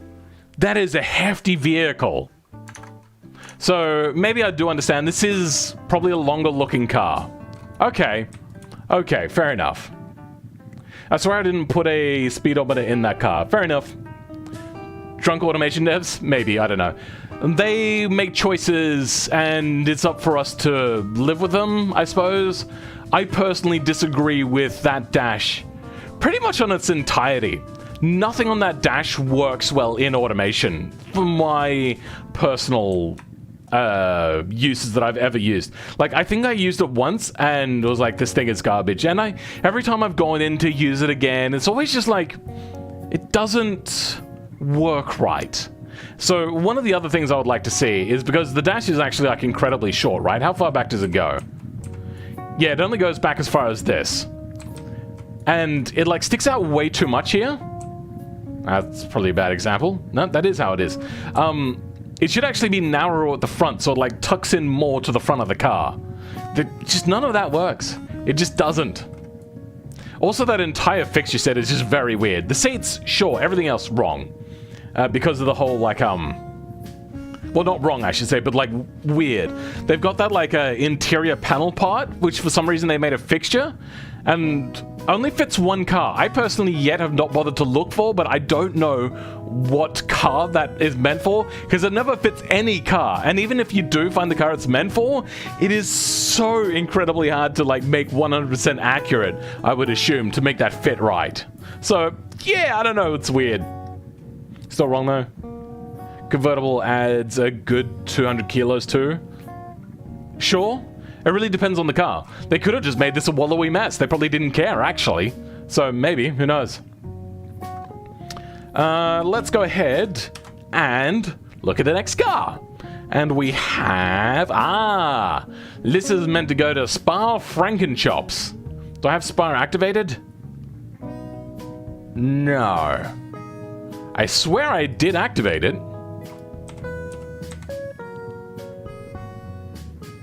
Okay, it is... Wait, why is it unpacked? Weird. Am I blind? Am I just not seeing it? Oh, it's right there. I'm an idiot. Yep, okay then. What is the best way to fight extreme laziness? For me, I find keeping healthy vitamin D levels, I use fish oil tablets. That really helps me personally. But to each their own. That is the one thing that really helps me, keeping that particularly balanced. I was actually like really depressed, really lazy for the longest time. And then a couple months before I started making YouTube videos again, back in... Did I start in 2020? Yeah, I did, in 2020, late 2020. I was so unmotivated all the time. I couldn't do anything. I was just always so lazy, so boring, and all that sort of stuff. And then I started taking fish oil because the doctor said that my like my cholesterol was through the roof, and also my vitamin D was low. So I'm like, okay, well I know the vitamin D is linked to depression. I was a little bit depressed, but not really that depressed at that point because I just got a really awesome girlfriend, all that sort of stuff. I started taking vitamin D, and oh my god, I had so much motivation. I was able to wake up at a decent time, all that kind of stuff. So if you're ever getting blood tests, make sure that they also test your vitamin D levels to see how you're feeling, because vitamin D is actually quite important for the psyche, personally. There is more to it. Don't think that it is a one-stop fix. There is a lot more to it. But I was fairly mentally stable by the point I was going into it, and then I started taking it, and it just helped me make it more stable. So that is something that helps. Spire bottom, you missed it. Yeah, I'm a dummy. Reminder, Shia LaBeouf, just do it. Just do it! Man, that's an old meme. God, I love that too, that too as well. Are you sure you're taking vitamin D and not something else? I'm taking fish oil, which is metabolizes into vitamin D or something like that. I can't remember. Oh, so I haven't uploaded in 2 months. Oh, you're thinking I'm on speed? No, I'm not. I just find myself less depressed. Well, less unmotivated. My motivation was the big thing. I could never be bothered doing anything other than just sitting around playing games all day long. Just saying hello. Welcome, Vane Blaine. But sadly, I won't be able to see the stream now because I am at work. Ah, okay then. Fair enough. You could get fired to watch my stream. I mean, am I worth anything to you? No, I'm joking. Don't do that. Just go photosynthesize for 20 minutes every day. My doctor said 40 minutes every day. And I'm in South Australia where the sun is like deadly. So you could do that, but I couldn't muster the motivation to go outside and do anything. So I just wanted to sit in front of my computer.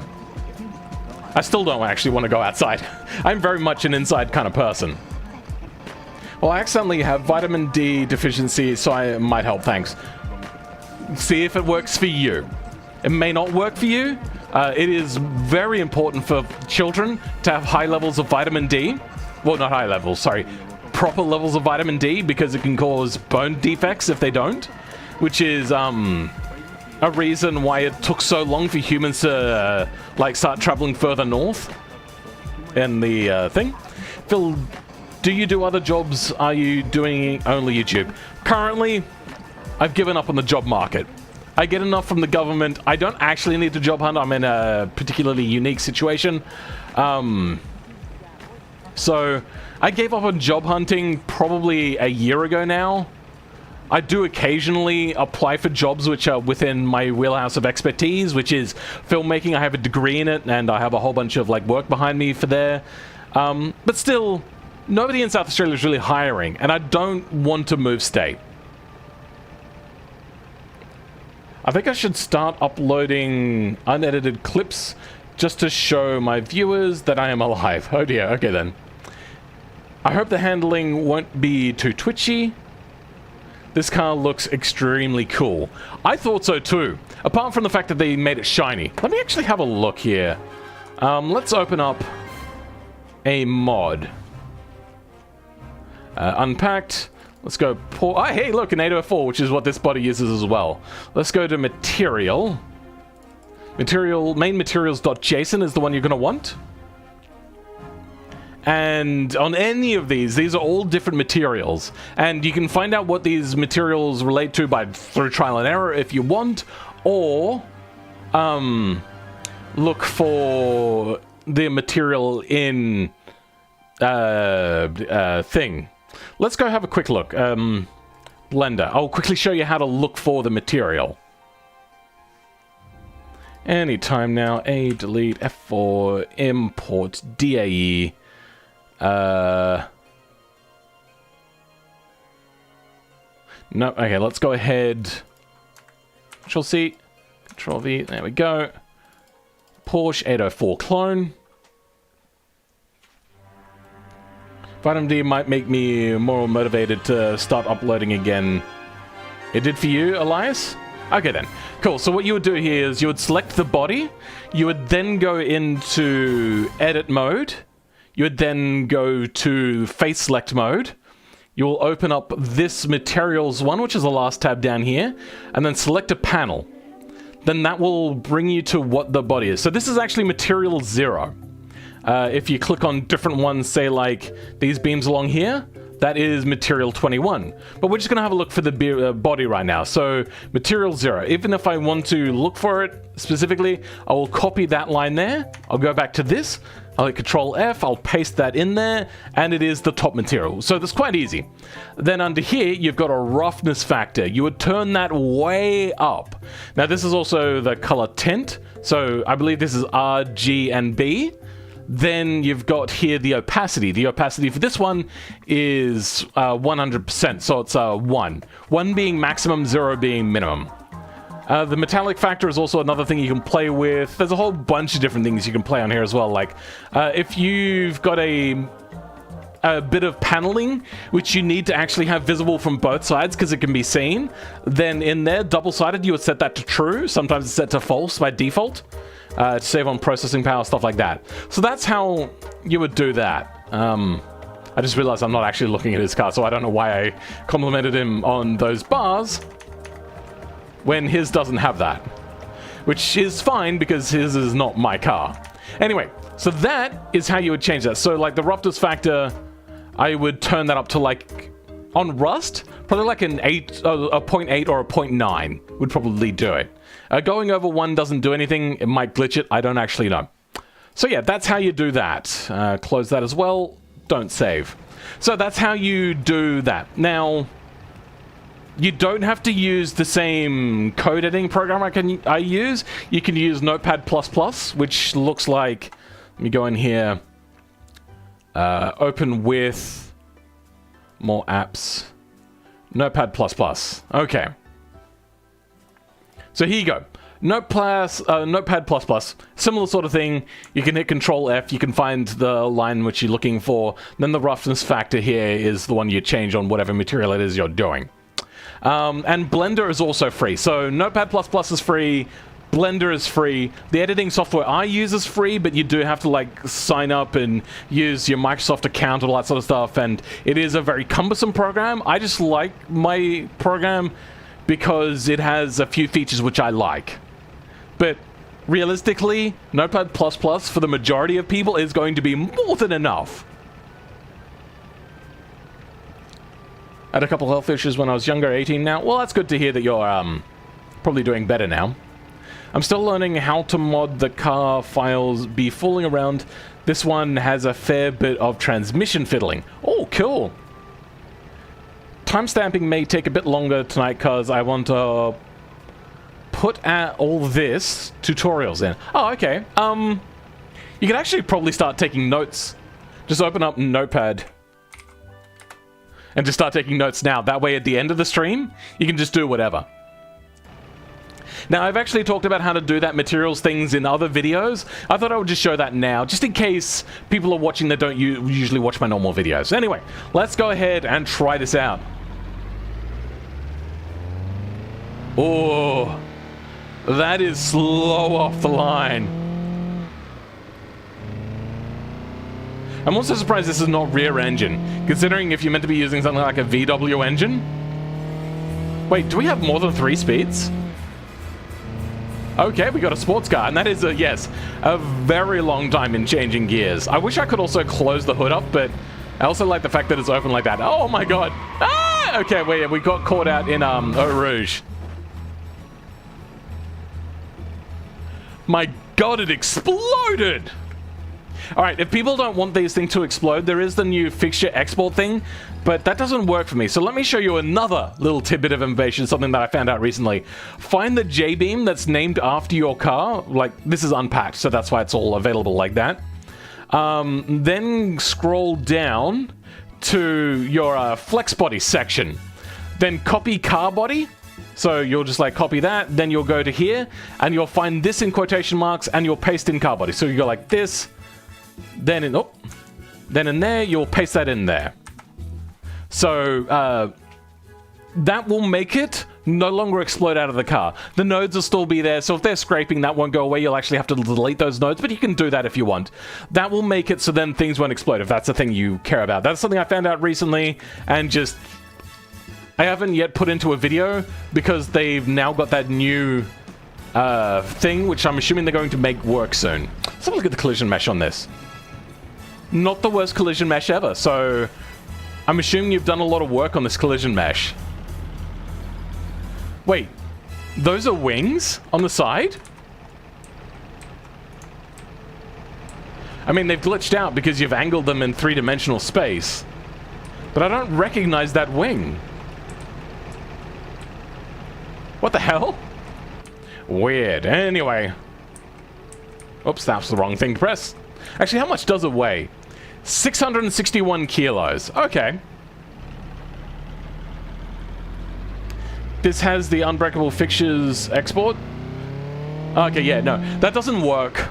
Apparently for some people it works sometimes. For me, it's never worked. I've tried it a bunch of different times. It's a steamer that's a lot of smoke. That is a lot of smoke. This is also meant to be a barn find, so yeah, it would come to reason, or whatever you want to call it, be within reason to expect it to be like that. I also love the custom suspension work you've done. That is really cool. Good work on that. I love it as well. You got drum brakes all around. This thing gets quite skittish at speed. Yeah, the brakes aren't great. But I suppose what do you expect from drum brakes? LMP is back. I didn't realize you left. Sorry. It is a wing. It generates lift rather than downforce. Oh my god. Okay then. Mad Max car? A little bit. Like, it is a barn find. And I'm assuming they just got it ready for being on the road. This is also originally a kit car. God damn it, the bomby knocker effect, the tank slapper. No, not favorable.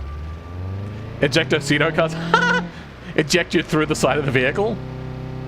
Rusty brakes? You know what? Yeah, alright, you know what? Fair enough. I will put that in there. Welcome, Ryuko. How's it going?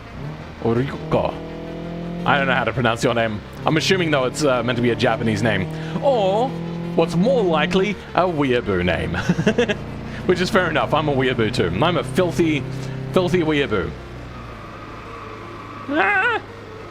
Nope. Okay, then. Oh, we got understeer now. That's unfortunate. This is not horrible. It's not the best car, no. But it is a kit car, so it comes down to, like, how you probably built the car. The brake worry me for this car is that the brakes are one of the smallest sizes and as weak as possible and still locked due to the low weight. That is true. Automation doesn't know how to make the cars brake low enough sometimes. But if you reduce the brake pad type and then reduce the quality on the brakes, that'll also help the factor. I said it right, Ryoka? Okay then, cool. Oh dear, oh dear, oh dear! Oh, also, that materials thing, I was talking about the RGB alpha channel, that will allow you to fix the glowing. There is glowing materials as well. You can go in and you can fix that. I thought about making that into a video, but I also didn't care. It's not that big of an issue. I would just do it to get rid of the emissive factor for the lens and only put that on the glowing light behind the lens. Anyway, yeah, I think this is pretty cool. I like the idea. I don't like the understeer, but then somehow, like, tank slaps way too hard. This thing is a slapper. Woo! I'm enjoying it though. This is pretty cool. It is very narrow, which doesn't help with the stability of the car. But then, like, the understeer, oh, that is, it's real understeer. I wonder how this thing is going to go through, I believe it's called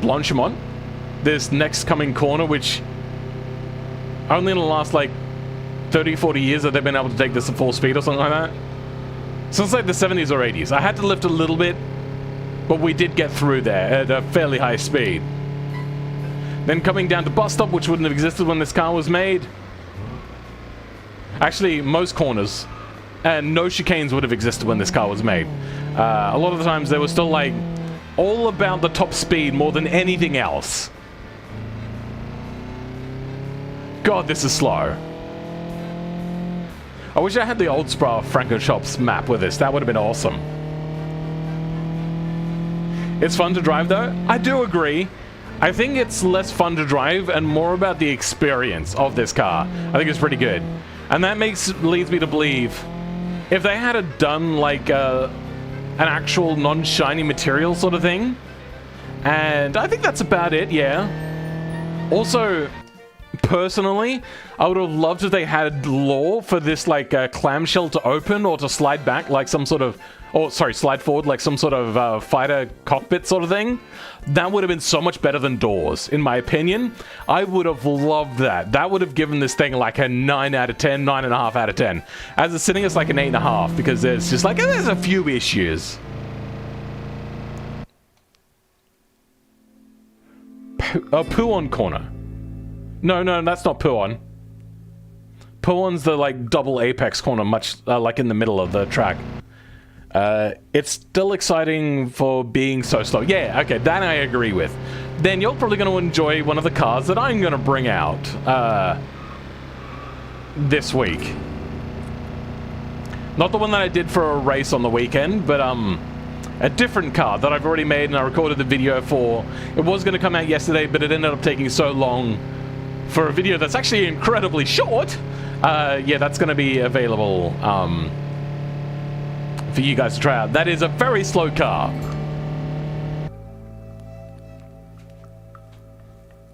Sure looks like a VW Beetle engine in regards to power and torque, just a piddly little thing. Yeah, I get it.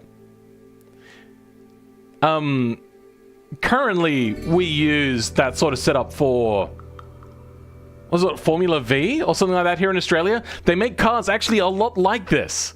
With the Porsche rear engine, the Volkswagen rear engine and suspension, they use a lot of parts from Volkswagen Beetles.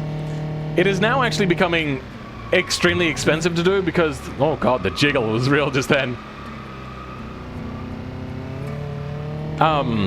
Yeah. Also, you're gonna find that no matter what, drum brakes do lock up a lot. Oh, I'm noticing that the rear brakes are heating up a lot more than the fronts. Interesting. That must mean that the fronts are locking up and the rears aren't. Actually, I found this out myself, and I use this now for brake tuning, but I am going to make a proper video with Cesari. Wheel speed debug. Now, I'm going to be paying attention to driving, so I may miss some of this. So this has the individual wheel speeds. So the fronts aren't actually locking up. They're going 100 kilometers an hour, and the rears are doing 80 kilometers an hour. Where truthfully, the car's doing 93? Confused. How are the front wheels going faster than what the car? There's some weird stuff is happening. And then in the corners, yeah, the fronts are still going incredibly slower. So yeah, the fronts. Your brakes are just weird, bro. So your rears are locking up, then your fronts are locking up. It's... Yep, rears are locking up much more than the fronts. And then BeamNG does this clutch dump thing. Weird. Anyway, I love this car. I'm going to give it an 8.5. I love a lot about it. Well done. Everyone, a round of applause. Very fun car. Very slow. Enjoyable, though. Welcome, Lee Perazzi. Or Praise? I'm not sure. Formula V vibes? Yep. Wait, Formula V still exists? I'm not actually sure. I'm assuming it is. Welcome, Notepad, to the stream. Do you think a Citroen DS rear engine ambulance could work? I don't know. Maybe. The understeer a little bit. It's the automation magic. The speedometer tracks the rear right wheels only. I think it was. Oh, really? Well, that's not right, because it was showing a different speed altogether. Anyway, so let's try those brakes one last time in a straight line when the car is nice and stable. So yeah, you can see there that the fronts are going faster than the rears. You know what, maybe the speedo is actually going on an average of both. That's actually probably what's happening there, because that makes sense. So your rears lock up, then mid-corner.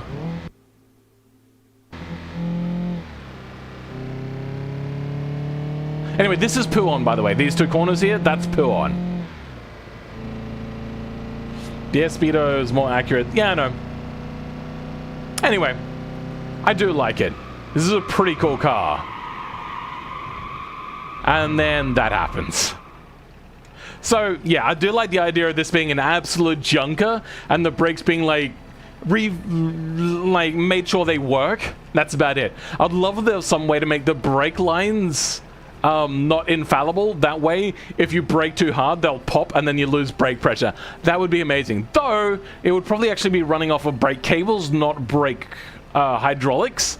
So, it would only brake on like a certain brake.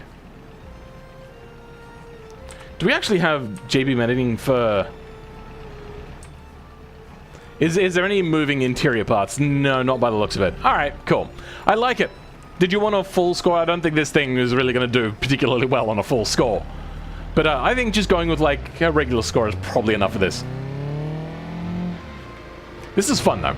I do suggest you guys, if you like your driving dictating how fast you go and your skill level coming into play a lot, this is the car for you, as opposed to just having a fast car and being like, woo, fast car go fast. Oh god. So yeah, if you can learn how to like control things and stuff like that, it is a very rewarding car to drive. Why are we not? We're completely beached. I love it. I think it's time to move on to the next car. Next car is the rear engine. Surprisingly rear engine. I think we'll leave it on this track because it is a racetrack. Yeah, what was it again? Was it a V10 or a V8? That's a V10. Alright. We have a sequential gearbox.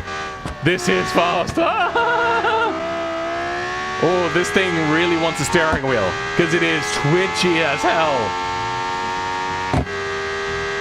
And very fast. Oh god, yep, no. This thing almost demands a steering wheel as opposed to this. Rear engine ambulance sounds counterproductive. It does a little bit, but if it's a flat engine, they do fit quite snugly low. Depends how you package it. But then again, being a French car, what they might actually do is then have a front-loading passenger thing. So then when you go park at the hospital, you can let them at the front. Or just unloosen everything, open the door up, and then brake really hard when you reach the reach the hospital so it'll slide out. Kind of like Top Gear style. Hold on, do we actually have... Yep, this is a sequential gearbox. Now, you don't see sequentials on cars very often, usually only race cars. I think I've only heard of the Ascari actually coming with that. Brakes are a little bit unbalanced. I feel like this thing could brake a lot better. Ah! Yeah, okay. I'm not going to be able to give this a proper score because I'm not using a steering wheel. This thing with a controller is really hard to control. It would take a lot of practice. Stuff like that, you'd be able to control a lot better with a steering wheel. This still, though, would be a little bit unruly. Can we go... No, I tried to go full speed through Eau Rouge. Didn't work. You lost and wheel? Okay. Jeremy Clarkson. Oh, brakes are well cooled and well done, so they don't cook. This is probably full straight out of race car. We're scraping though, I'm not sure about that. You know what? I think we're close.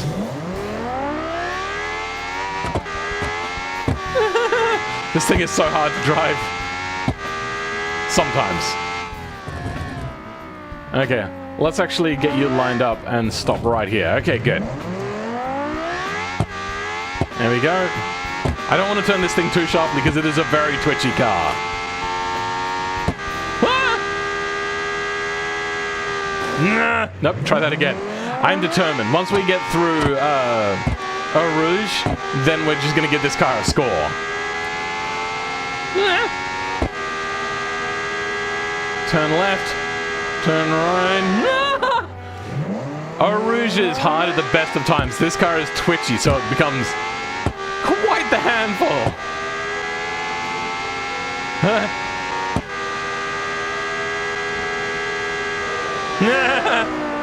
Okay, I think it's possible. I think the fact that this thing is transversely mounted hurts it a lot. My god.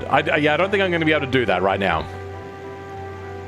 I was thinking you load them in the side? What? Not sure what you mean. It keeps the patent warm? Patient warm. Oh, okay. The engine. Load them in the side of the car. That seems like you'd have to lift them very high. Weird. I just got a frame for my wheel recently. Hopefully I'll be able to make better interiors eventually. Okay. Oh, Elias deleted their message. Almost a cool drift. This car is hard to control. So, I don't know. The thing looks pretty wicked, but there are some, like, things which don't mesh with my perception of good looks. Like, this looks just weird. And, like, it almost looks good. But it doesn't. In my opinion, only. So, my opinion on the design is not going to be what everyone else's is going to be. You've got the inverted diffuser as well. That's weird. I also don't agree with your transverse option of engine. Also, the fact that this thing is not just front engine, because it looks like a muscle car. Like, what the hell, bro? I can't even drive 300 meters without crashing. Which car? I want to make a fast car sometimes, but I just enjoy making slow and tricky cars. Fair enough. Unlike Richard Hammond's approach, more a patient cannon. Oh, yeah, that one. Alright, cool. So, 6.5.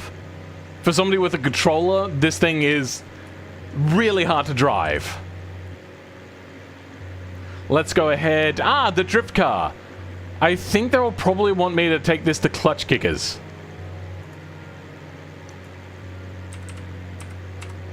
Clutch kickers. Because I know Ekaimin. Ekaimin loves clutch kickers.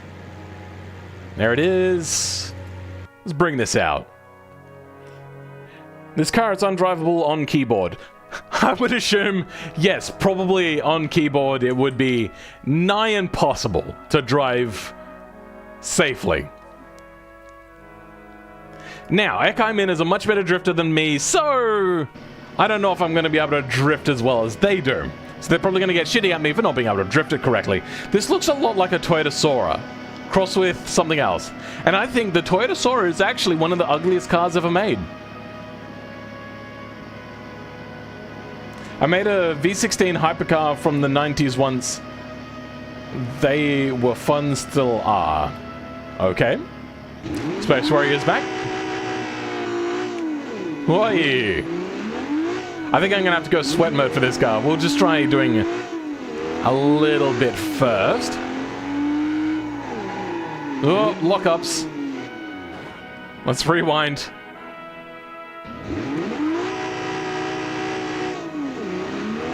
Got a full manual. I probably, if you were trying to make this easy for me, you'd probably go with a sequential. Okay, this is gonna take some practice, because this map is not, like, easy to learn in BeamNG.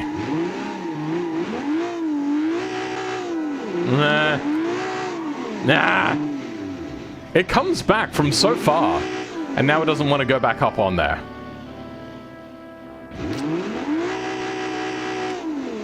A lot of power for a,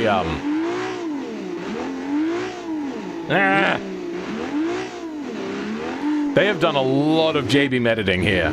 To the, like, steering and everything. If you notice, like, the car doesn't dip when at full lock and stuff like that.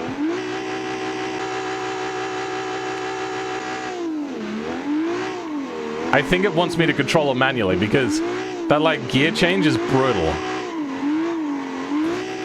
Damn it! You know what? Nah, screw this map. This map in BeamNG I find too hard.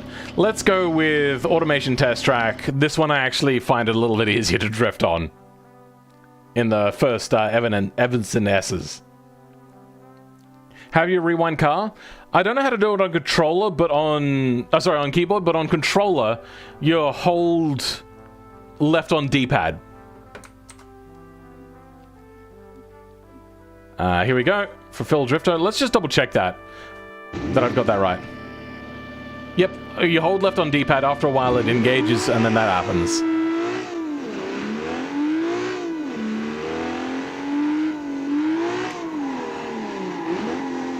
Oh, it doesn't have the traction that you need. I get the feeling that this thing would probably do well to have, aero of some sort. Damn it.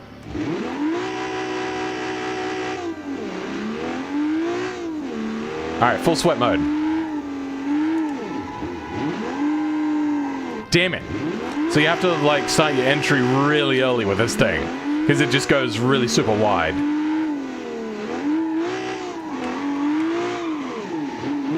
Damn it! I'm getting closer though. As you saw, we're doing pretty well.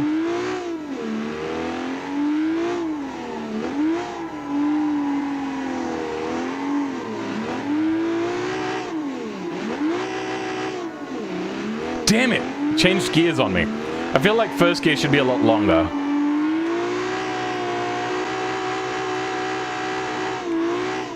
Ah! Okay. Well, we were doing pretty well then. Like, it was a very slow drift, so more like a burnout than a drift. But still.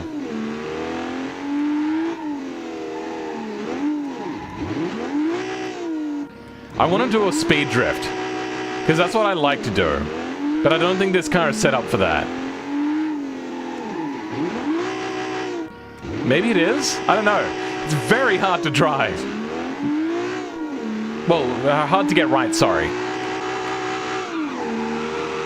You know, this doesn't like speed drift, because it just doesn't have the traction for it, unfortunately. Welcome, Beam Breaker. Yeah, unfortunately, he's gone for something like breaks traction easily. But unfortunately, that means that, like, you just can't do speed drift in it, which is unfortunate.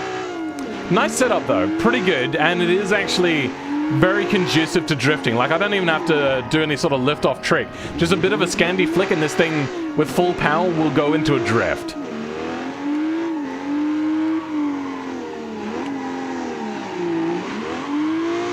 Damn it. I wonder if this thing, you could do a reverse entry.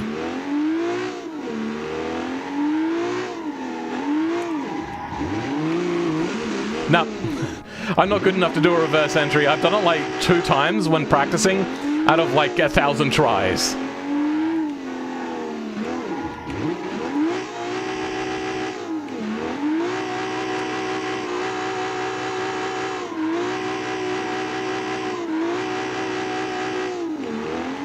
I feel like first gear should be longer.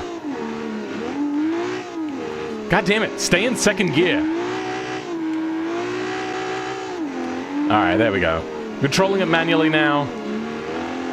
This thing does like to wash back and forth a lot. Coming down here, I don't know actually what that corner's called, but then we're into Ban Hammerhead. Damn it, got him into a bit of understeer there, unfortunately. Ah! Nope, the off-camber corner caught it out. Off-camber corners are hard at the best of times. So, good drift car I'm in. Not the sort of drift car I would make, but still pretty darn good and very controllable for what it is. Hold on, why are the brakes rotated to be down? That's weird. I mean, they're still like... You notice here that the brake caliper on the front is forwards, and on the back it's backwards. That's how Automation usually exports. But usually the brakes are still on the top half, not the bottom half. That's just weird. I don't understand. Anyway, if you want to drift in Beam with an automatic made car, you better make your car all-wheel drive. Sure, okay. I mean, I can still drift rear-wheel drive cars with an automatic. I did it with the, I did a challenge with Mudjet once. And we took it up Pikes Peak for the, like, third version of it. That was, automatic. That was actually quite driftable. I want to try this car, but looking at the one who made the interior made me scared that my PC would just die. I don't think it would. I think this is actually quite good. I think BeamNG has the ability to not draw things that are not in view. So I get the feeling that those aren't actually being rendered now, those mirrors that are in the back there for weight balance. Just as bad as me at drifting cars drift at all? Okay then. Maybe an e-brake entry would help the lack of front grip. I was using the e-brake. Did you not see me using it? But even then, if you're getting understeer, an e-brake isn't going to help you if you don't have the weight transfer happening. So what I was trying to do is I was trying to do the weight transfer, but it didn't transfer enough and it just went into understeer, which means that the handbrake wouldn't help. You were doing so well there? Yeah, cool. Automatic automation. Oh, okay then.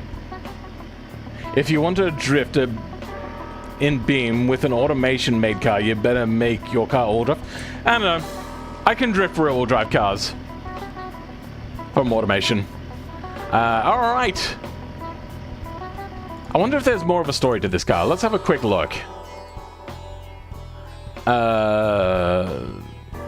Here we go. 6.2 litre supercharged pushrod Hemi V8, 725 horsepower. Which I feel you could probably get more power than that out of this engine, considering that naturally aspirated, I think they can make 600 horsepower from a 6.2 litre. From GM, that is. 825 newton meters of torque, that's a lot of torque. Steel body on frame, double wishbone, front, solid axle, leaf spring, rear wheel drive, blah, blah, blah, blah, blah, blah.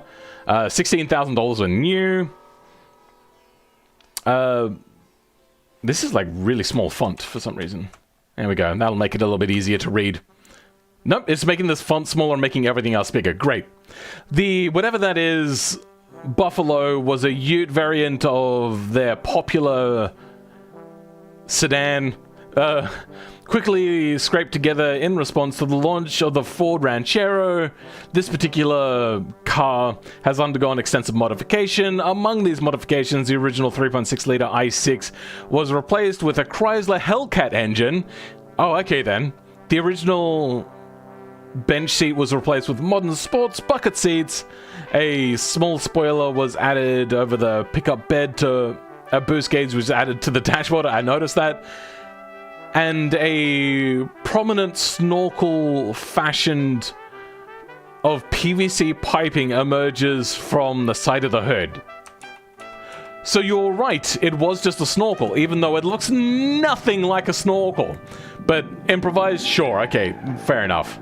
That's a lot of Wilson. And I like very high-powered drift cars, so I'll go for all-wheel drive. I still want to be able to drive it. Okay, fair enough. But a drift car is usually just rear-wheel drive. It's my Hellcat boy. Oh, is this your car, Broken Ursa? Hey, it is yours. I know this song. Wait, what? Why is it topping out at 220 kilometers an hour? What the hell? Why? It handles all right, actually. Oh, God. And then... not good brakes. See? Rear-wheel drive drifter.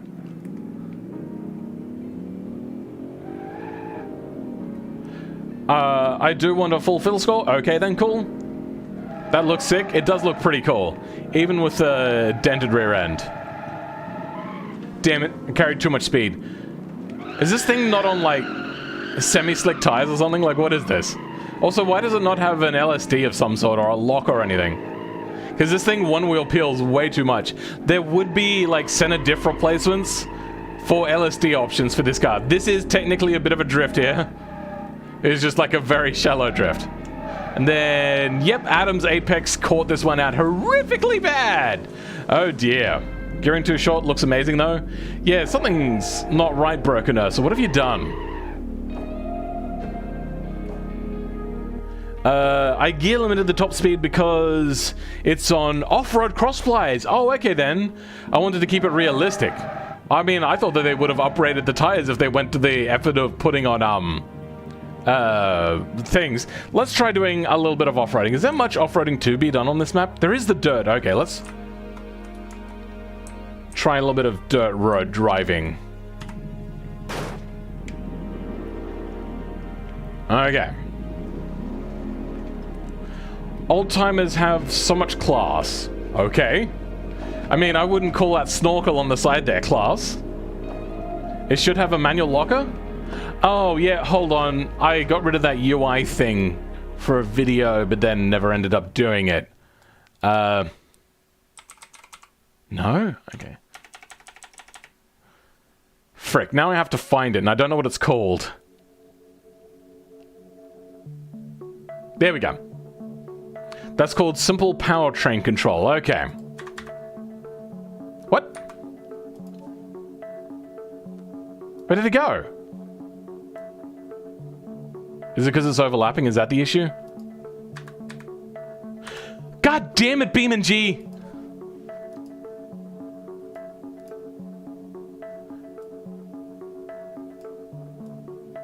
Like, what the hell is going on? Why you be like this? There, we'll put it there. It doesn't show up. Let's try removing it and putting in another one. That was the wrong thing to do. Power. Simple powertrain control. And it goes into the right place. We'll leave that where it is. And BeamNG is a piece of shit. Thanks, devs. Good thing you put in a fridge and a TV and not actually... Which, like, some people hated the fact that I was hating on the game, saying, oh, they're just trying to start from a good base. No.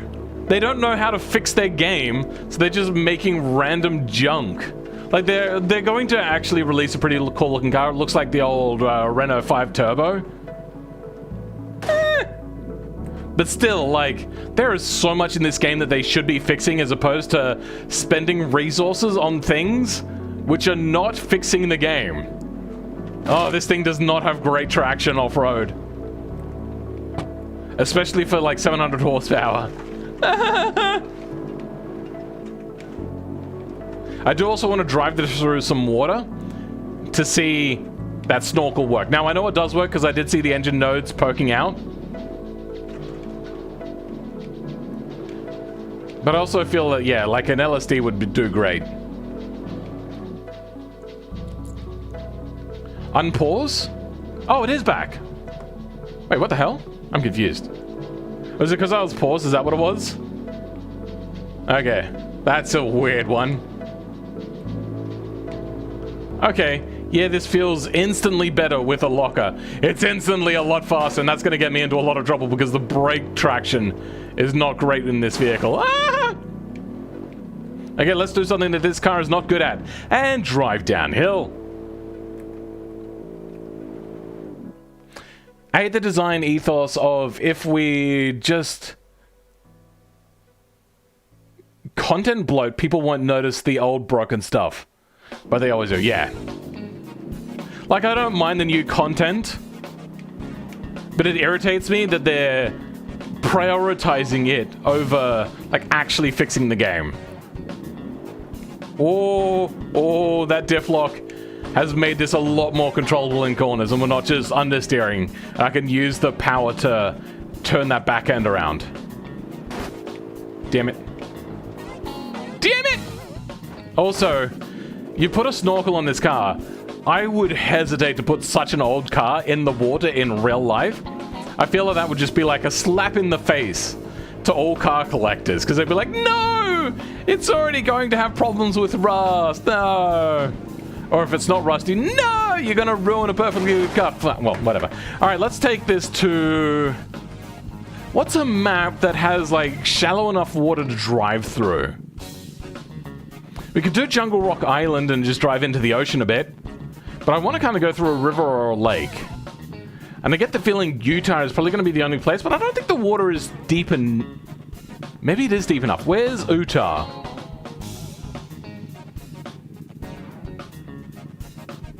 I'm blind as a bat. Oh, there's Utah. Let's go to the airfield. That'll be closest, I think, to the water. Would a late 80s car have rear wheel steering? I mean, maybe? I don't know. I doubt it. You say as you crash the car. Jungle Rock has some rivers. Yeah, but I don't think they're like the right sort of depth because it's not a tall car. So it's not going to be able to go through particularly deep water in the first place, even if the snorkel is higher. Yeah, alright. So there's... Ah! Lag. Does have stuff. Okay, here's a water crossing. Let's bring it down. And see it not drown. Any engine damage? No engine damage. Cool. So, a lot of the times if you go, like, too eagerly in a low car... Can we go into reverse? What's happening? Okay, apparently reverse is not available to me. I want to go that way, not that way. Usually when where the engine would be is completely covered, that is when the engine will start getting damage. Currently we're not getting it because the engine nodes I noticed were placed up here. It's a boat! You've created another boat car! You can actually add buoyancy to the body as well if you want to, because the body is entirely enclosed. This is still on the ground, right? Yep, it's still on the ground. Wow, that was some weird lag just then. It sounds and looks like a boat right now. Like, literally a boat. Like, let me turn off the music. And options. Let's turn the audio up so you can hear this properly.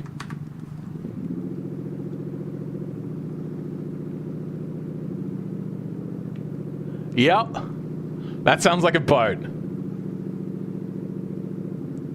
The so-called Hicker system that steers the rear wheels was introduced in '86 on the Skyline. Oh, okay, then I didn't realize that the old 31s had that. Or was that 32 at that point? Not sure.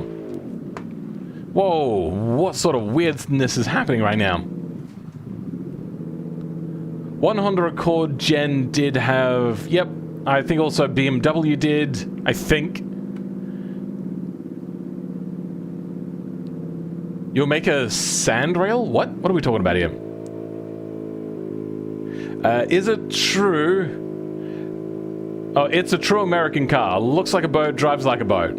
See that? It didn't drown at all during that. And now it even goes in water like a boat. Well, not quite. It did go very deep. Auto shifting hates water. Actually, to properly grip, shift up and down, shift in water, you need to turn off all assists. Fair enough. That's fine. Whatever. Oh, by the way, nice bow tie. Thanks! This is my bow tie. There are many other bow ties like it, but this one is my own.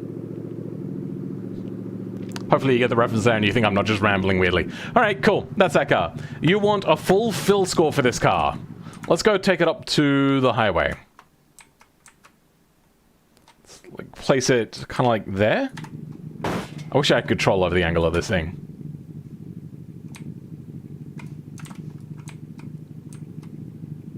I've got to do like a thumbnail picture from this angle one day. Alright, let's bring out the fill scorinator.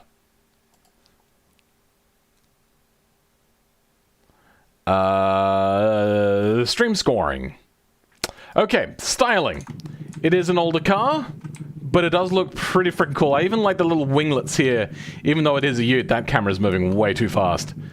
And the interior is a bit hit or miss. There's some parts I like to it and some parts I don't like. Like the angle of this metal cutting through here, I thought that it would have just been like an L bracket bolted onto the dash, not kind of like sticking into it like that. Do we have any JBeam editing? Probably not. Nah, okay, not by the looks of it. Okay, still cool vehicle. Just wanted to make sure there was no modifier to be made there. I have to go now, so when you review my car, give full score, I pros won't be there. Okay then, I will. See you later, Crispy Shaman. We do an NFT with Philman's bow ties now? Anyway, styling. Let's turn on some music. It's a bit of a boring song, actually. Let's go to the next song. Yeah, sure, whatever. We'll go with that. Like a 7, it is pretty cool. Accelerate... Yeah. Acceleration. It's a bit of a hit or miss. So I'd give it like an 8. For like the pure... No, you know what? It doesn't have enough traction for that, so we'll go 7. Handling... Wait, I think? Hold on, let's get back into it.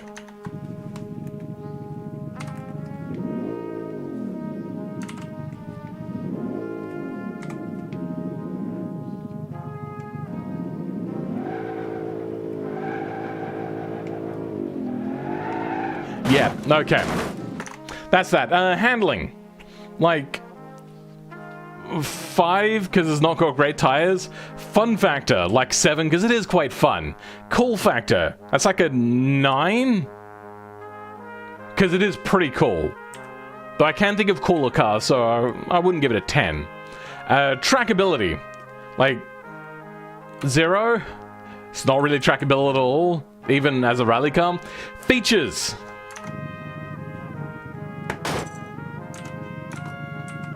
Let's go in. We have a radio. I'm assuming those are cigarette lighters. I can see wiring coming in there. I'm not sure what that is. Low, high, reverse, forward. Hippopotamus. I don't know. I thought this would have probably been a column shifter, but I don't know. Maybe it is a button shifter. Features, I'm going to give it like a 1 because it is an old car. Comfort, I'm assuming on these older cars, they're not particularly great. Also, you've gone like comfortable, more modern seats, but they are very thin. So the padding there's not going to be particularly great. And it is a wallowy old car, I'm going to assume. So the comfort on that is, like, especially with those cross plies, they're not particularly the most comfortable. Gonna give it like a 4 out of 10. Comfortable seats, that'd probably be about it. And also, no, that's about right. Quality. Well, it is a very old car, so the quality is going to be much lower now. Even if you have done a very good job, custom stuff is usually... not always like, oh, the car is done, never have to work on it again. That doesn't happen. So on the quality for that, we're going to give it like a middle of the road. It's as good as you want it to be. I don't know what the price is. They didn't put a price down, I don't think. Yeah, they only put down like the old score price, which is actually quite cheap. Practicality. It is a ute. There was a 3-seater apparently. I think you said.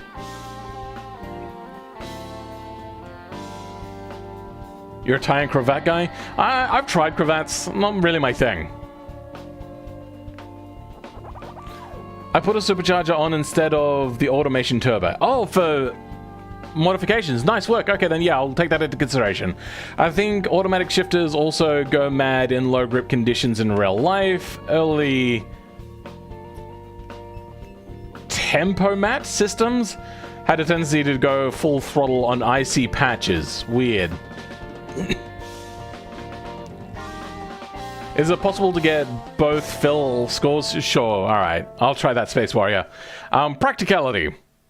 So it would have been a little bit more practical because it had more seats in it. The engine isn't particularly practical, but sure, it's more modern, so stuff like that. It is a use. So the practicality for its uses is going to be like a 6 because it's not going to be the best carrier. Maybe a 7. It's not going to be the best carrier.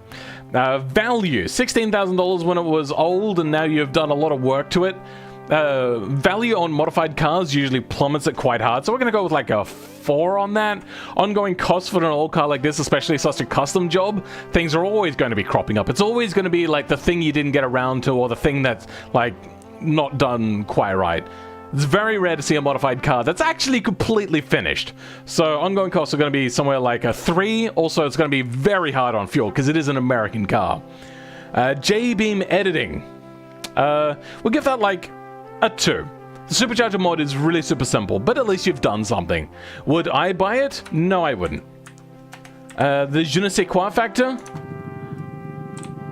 Like, the snorkel is a little bit cool, but it does look like shit. Honestly, that's... I know it's harsh, but they've gone to so much effort. They've put a Hellcat motor in there. They've done all this extra work, but yet they've gone with a PVC pipe. And the fact that you haven't put like any sort of cutout around here, it's just going straight into it, really puts a bummer on that. Like, that is weirdly low effort. Oh, wait, hold on. You've also done the snorkel stuff, which means you also know how that works. So we'll actually bump that up to a 3. Would I buy it? No. The je ne sais quoi.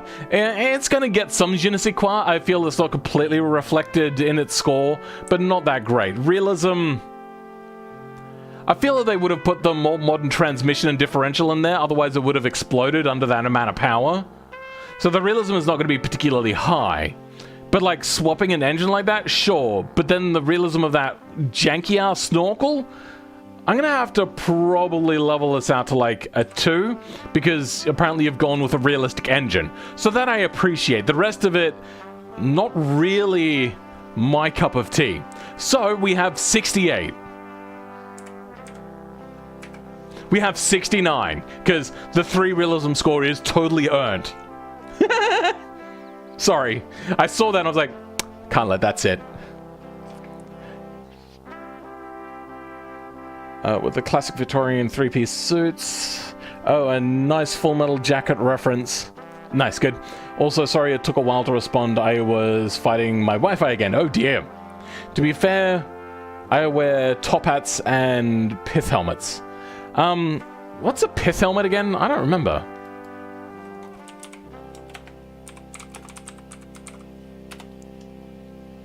Oh. Alright. I mean, I wouldn't. Or top hats. Best score? Yeah, best score. Okay. Good. But could have been better. There's a lot of cool stuff on here, though. Control E. What is the next car? Okay, good. We're on off-road area, so this will work. Let's go ahead. I forgot to look up what this car was. Actually, do we have the name of the thing here? No? No, I do actually just have to look it up again. All right. This car is the Mark II Vamaru something E350T Terra Edition. Okay, I'm assuming Terra for terraforming. Why is the wheel speed back? I thought I got rid of that last map. Anyway, here it is. Terra Edition by Ignozion, who is in the chat. I saw them earlier. I don't know if they're here right now, but I'm not sure. We're the ones with a pointed end. I'm planning on making some flat caps soon. Okay. $62,000. That's quite a lot, but for a British car, that's not overly priced. Overly overpriced, I should say. 2015 car, heavily modified Rover, which actually this is meant to be more like that, because they're doing like the Japanese, I'm not copyright infringing sort of thing, or maybe it was meant to be Rovers in brackets, whatever. 3.5 liter V8 turbo. I hope that it is actually the bore and stroke. That would be cool. It is also fitted with the Terra package for some extra off-road stuff. Ignozion, oh, you are here. Yeah, my single turbo V8 off-road things. Did you get the proper bore and stroke and make the engine out of like the proper materials? I don't know if it's aluminium or cast iron. I don't know. Did you get that right though? Did you match it? Then, once you've answered that, what is this box on the side? We were asking about that, but I don't think we ever got a proper answer, did we? I'm not sure if you responded to that, because I don't know if it was... I don't know if I knew it was you that made this car. Also, I see that you've fallen into the same pitfalls I did when using this body. Yeah, you didn't follow the body line. Tisk, tisk, tisk. I'm thinking about making a fixture as well, also specifically for that. To fill in that gap. But let's go ahead and try it. So, this is like fully decked out for off-road. So, like all SUVs, we're going to use it on-road and on-road only. Like, nobody ever really takes them off-road. They always talk about it, but they never do. This thing is fast! And very wallowy and soft. What's its handling like at high speeds? Can we go through it here at a decent speed? Nah, almost. Let's go ahead and take this off-road now. Wheel spin out the wazoo. Yes, it has the same engine specs as the Rover. Nice, good. I really wish Automation had modular fixtures. They do. Just like drag modify?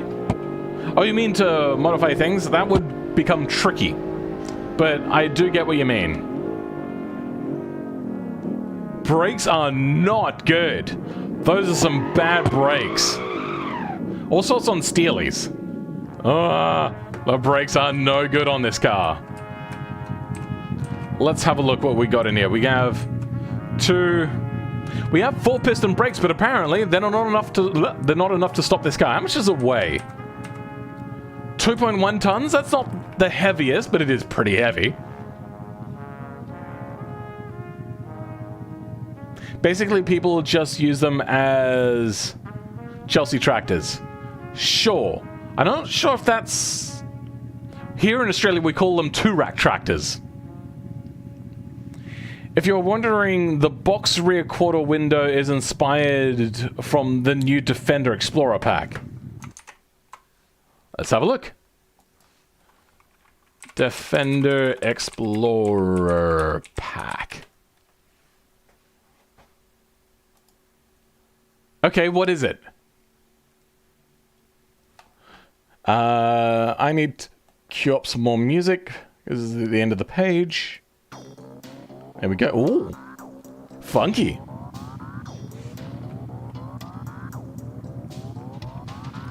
It's a parachute, so when you fall off a cliff, you won't die. Great, love it. I mean, cars having parachutes is not that rare, and I'm not talking about jumping from airplanes. I'm talking about drag cars. Hey, I bet you didn't expect that. Let's try some off-roading in this thing.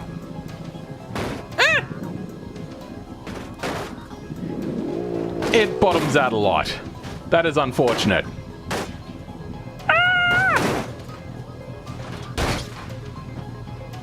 Well, the parachute didn't deploy.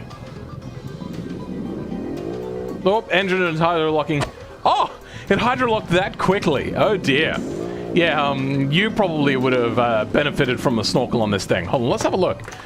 Does this Defender pack have a snorkel on it?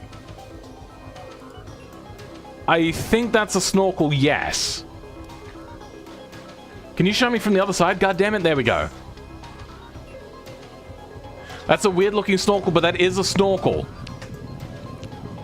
You should have asked, the other guy, frick, I'm forgetting your name already, what they did for the snorkel, which is just to move the engine node. Actually, what you can do, you don't have to move the engine node. You can make a new node, put at least 3 beams to it on like a triangle sort of basis, not like in a line because it'll just flop over. And you can then go into the engine J-beam area and you can change the node which is calling for the air intake to be that new node you created. Or you can go into your engine J-beam and just find... Hold on,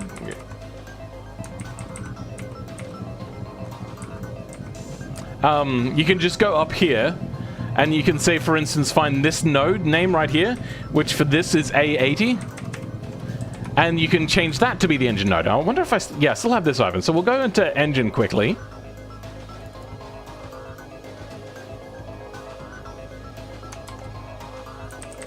Is it engine intake? Is that what it is?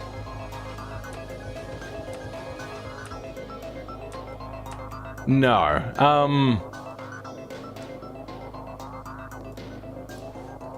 I can't remember. Would it be called node? How's that when nodes of the engine is... okay,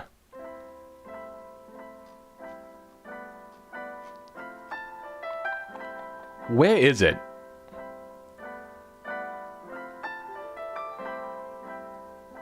Oh, engine intake. Oh, that's what it is. Sorry, hold on. Engine group, engine intake, calls upon a labeled node. So, okay, it's not as easy as I remember. My bad. I get the feeling that there's an easier way of doing it. Like, you might be able to change this to just call for an engine thing. But let's go intake. Okay. You could take away this engine intake section, and you can put it onto any node you want.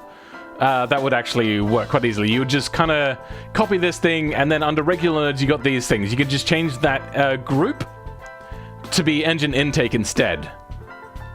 I think that's how it works. I did it once a very long time ago, and then never bothered making it into a video. You may have to fiddle with that, actually. Actually, there was a car prototype that has parachutes in case you fly off a cliff. Oh, and those new Land Rovers are getting shown up by Land Rover Mark 1s, Mark 2s, and Mark 3s. Okay. The intake nodes are in the car J-Beam. Yep. I wonder if the next F1 you will make will have a ground effect like Lotus 88B. We're not up to that point yet. Also, ground effect is not a thing in BeamNG. And the reason why it's actually not a part of it is a very interesting tale. So what it is that BeamNG devs probably don't know how to do it. Okay, let's move on. This thing has a lot of power. I feel, though, that they probably would have supercharged this instead of turbocharging it, but to each their own, I suppose. Okay, not the greatest traction. What sort of tires do we have here? They aren't chunky off-road. They just look like medium compound tires. Is that correct? Which is quite realistic. I would actually applaud that because these things probably would never go off-road anyway. I wanted to make a proper intake, but I don't have BeamNG. Okay, fair enough. I get you.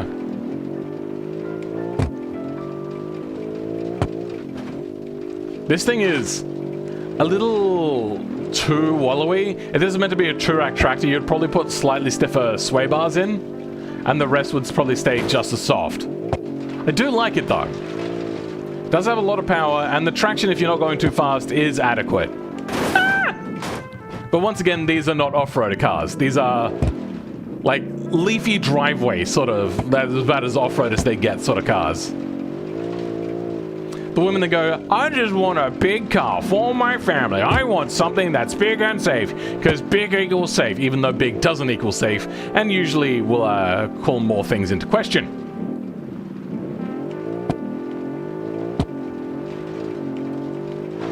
Like rollability. The rollability is getting a lot better. Still, it's an issue though.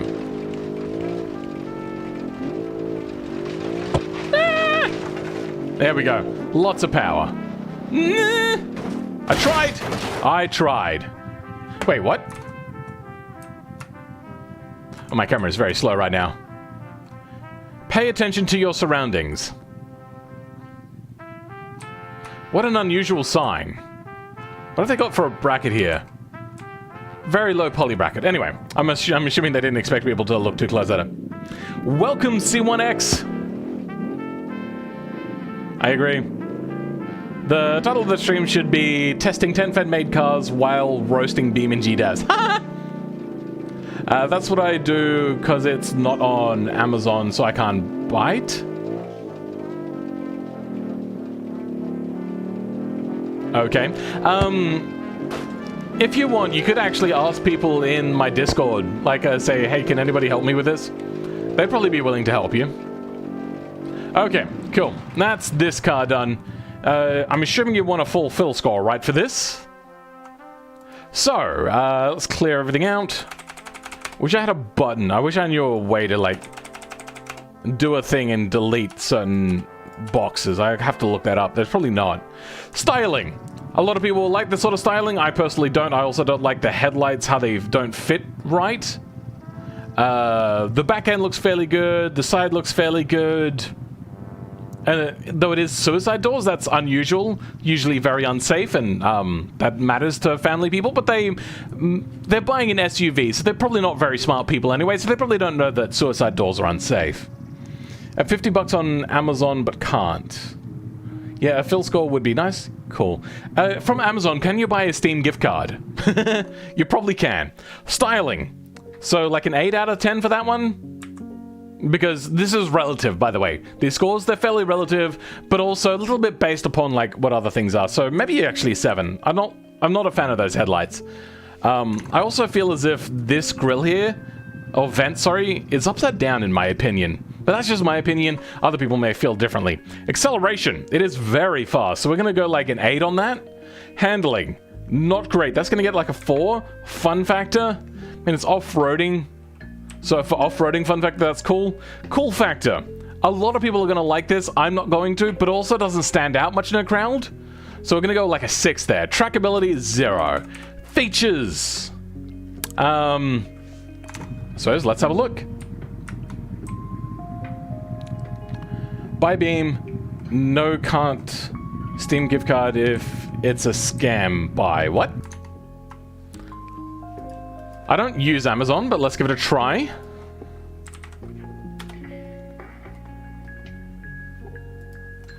Steam gift card. Yeah, there's Steam gift cards in there.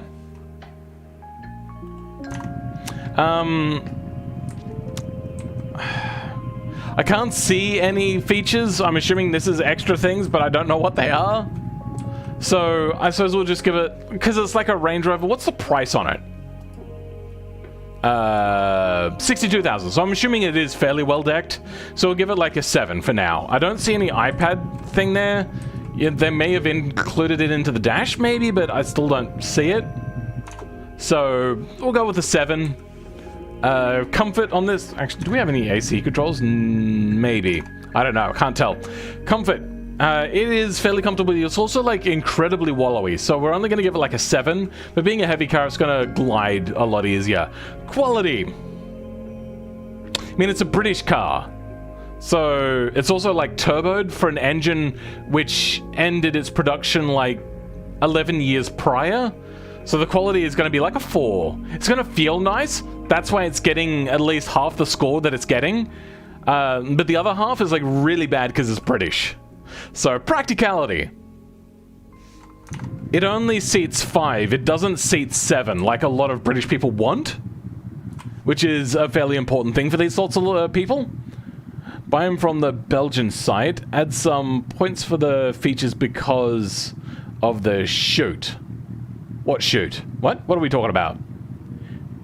Can you post a link here? Post a link to what? Oh, you can't buy them in France. Oh, okay then. Well, then you probably won't be able to buy from here in Australia. You can just use a VPN if you want to go to Australian Amazon. Practicality. I mean, it's got a lot of carriage space. Like, you can carry a fairly large amount of stuff for what you would use it for. It's got 5 seats. But I really feel as if this thing probably should have had the option for like fold-away seats. So we're gonna go practicality on that like a 7. It's fairly good, but it's like missing a few things, like those rear seats. Whoa, damn it. It's also a bit big, but not too big that it would be the worst thing to park. So maybe I will give that an 8. Value. $62,000 for a car like this, it is a lot of power. But like the value, I don't think is particularly high. So we're gonna go like a 7. Also, they're probably gonna depreciate a fair amount in most parts of the world. Maybe not in Australia, but in most parts. Ongoing costs. This is a British car. I'm assuming it uses a lot of fuel, so we're just gonna go like a 6 on that. Then, J-Beam editing. I don't think you've done any, so there's no augmentation there. Would I buy it? No, so there's no score there. There's je ne sais quoi factor. There is a bit of je ne sais quoi. Then the realism is fairly high, but they did stop producing that engine in like 2004, I think, or something like that. Maybe 2003, I'm not sure. The turbo engine on that V8, single side turbo, not a supercharger or anything like that, feels a little less realistic for what the British would use, but it is 2015, so they probably would have a turbo because they're dealing with the European Union at the time. So like an 8? 81 score. That's actually pretty darn good. The parachute? What about the parachute? Oh, for features? Yeah, but they're looking features. They're not features you use.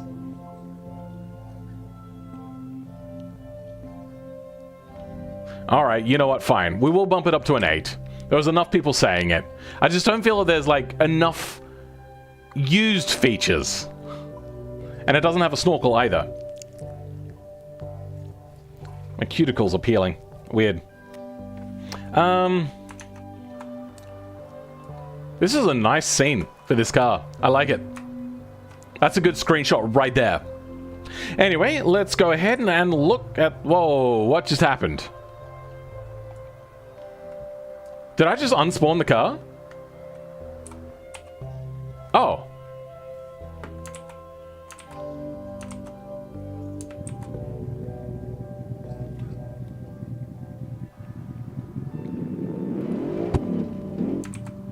Okay, now I know what Control I does, or is it just I? Oh, it's just I. Okay, I takes you back to your last place you spawned. Okay, Control E, next car. Okay, we're on off-road and we got the off-road car next. Nice. I think it scored the same or worse than the Mark 1 car you drove last week, lol. Okay. Sure. I suppose it really depends. I am not the same person I was last week. People are ever evolving. I hate the size of that rear tire thing. Also the fact that you've gone for arguably the wrong tires for this car. Like, they're too long. Oh, sorry, too wide, sorry. Ah! Ah! Also, if you have a look at a lot of off-road cars, like the, Oh, what's the big car manufacturer of off-road things? Not Adam. Off-road buggy. Images. This is the biggest one, I think? Is that what I think it is? No. No. God damn it. It's the same as an same name as an MCN.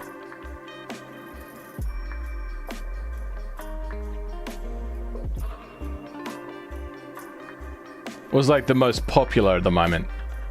God damn it. Is this, the brand is Can-Am?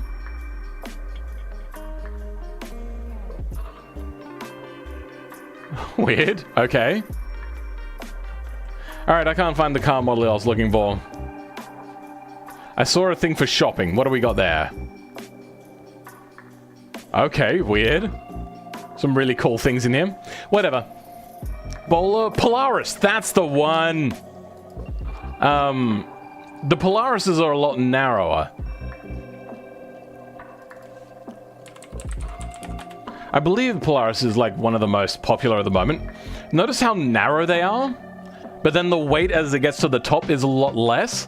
So then that way they can keep the weight low, but still have a narrower vehicle. Which allows you to, like, use the vehicle a lot better by being able to fit between, like, rows of vines, say, for instance, or stuff like that. They're fairly all-purpose, but still being, like, rather cool.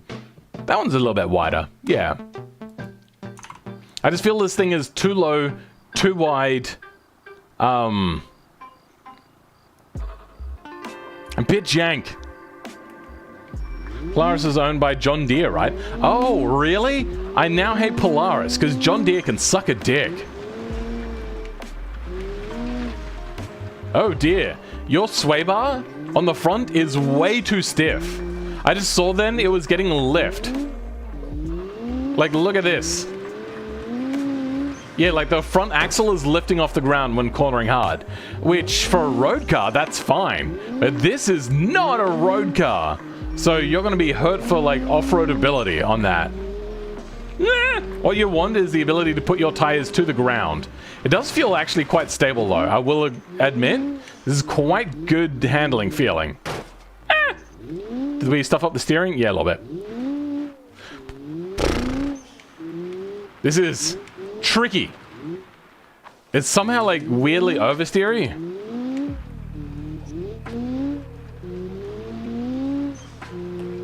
Unless this is actually meant to be like kind of like a soft road, rally stages only. I don't agree with many of the choices here.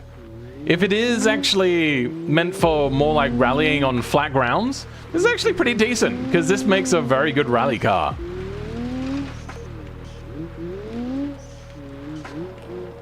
Okay, Gearbox. I give up on you, much like you give up on Gears way too quickly. Ah!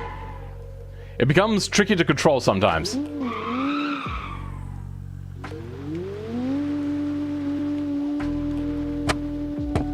Change gears. What? There is something wrong with the gearbox controller right now. Okay. Not the best handling. I think Polaris and others are technically side by side, whilst the automation cars is like garage built. Oh, this automation car is like a garage built sandrail thing. Okay, fair enough.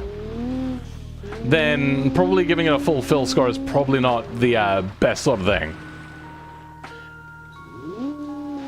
God, the gearbox, why is it not registering my inputs? What the hell? And then sometimes it is.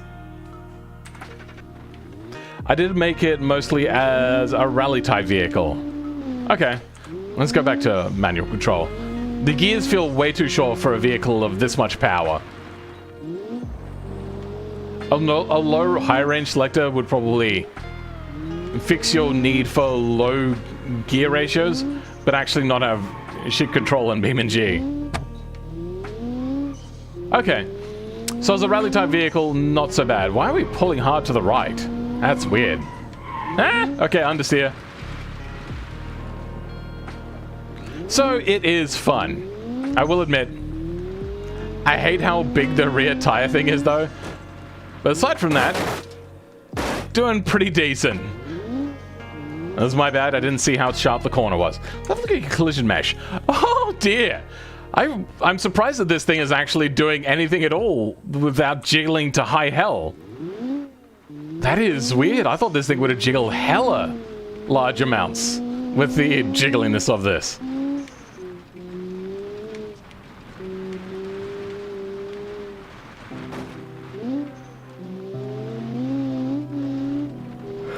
Oh, okay. A yawn. That's a thing. All right. I'm just going to give this a good old fill score. And I think that's enough for this car because you're probably not going to do very well on a normal score. On a full score, sorry.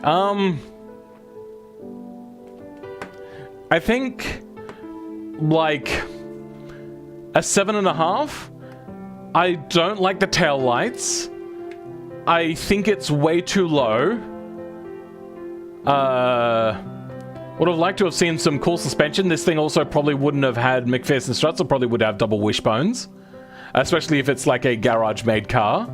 Or basically just, this thing wouldn't have had McPherson strut, is kind of what I'm saying. Yeah, it's pretty cool. There's a lot of effort here, though. There's a lot of effort you've put in. So much effort. I just feel like there's maybe too much power. What is... Oh, that's the exhaust. Okay, then.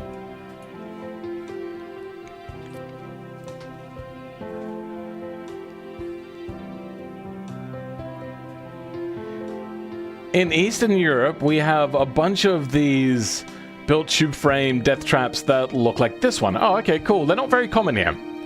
But also, John Deere started the age of this kind of vehicle.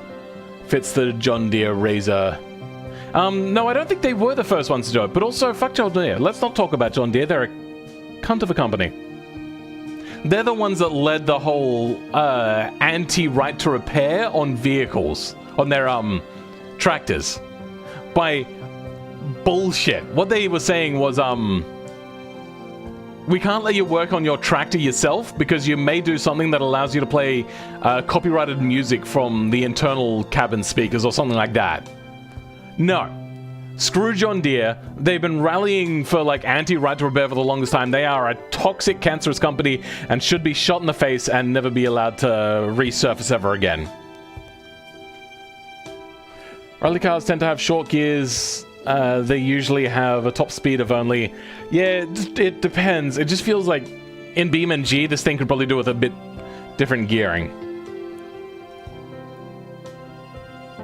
I think it was the Gator. What are we talking about? Oddly enough, my kit car is pretty off-road, a fun off-road too, but can't handle elevation, of course. Oh, you're talking about your, the rusty old car. Okay, fair enough. So, I like this car, but there are some things that I personally would do different. But this roll cage and everything you've done, bellissimo. Fantastic work. That is like a really good roll cage. I like the fact that you've also gone in here to like close the differential. It's weird, but I think it's cool. There's a lot of work here, a lot of love, and a lot of care. You've even chosen the right sort of wheel, personally, I think.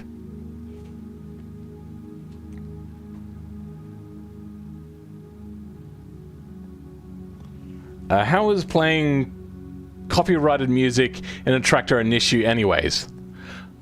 It wasn't. And it eventually got thrown out, but they keep on fighting it.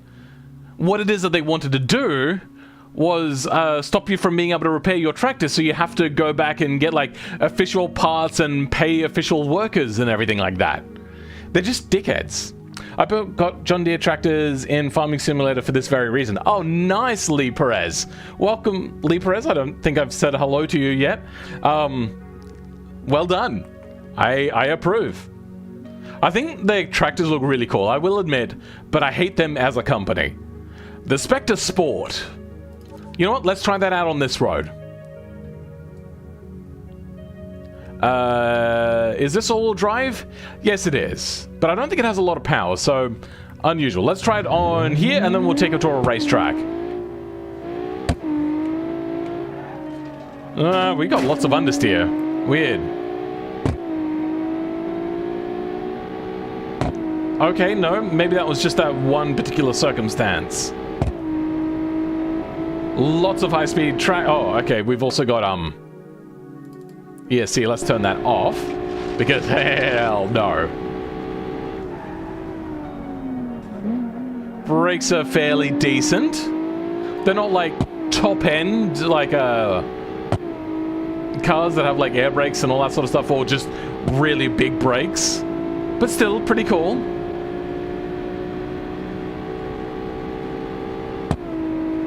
It doesn't have the highest top speed, but it's still pretty high. I'm assuming this thing is aero limited.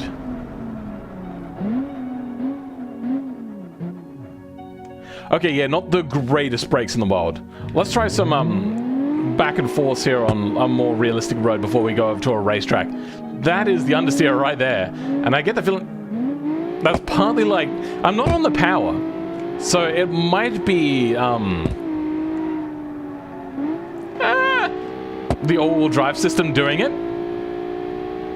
but I don't know. Maybe the car's just like poorly balanced. Maybe.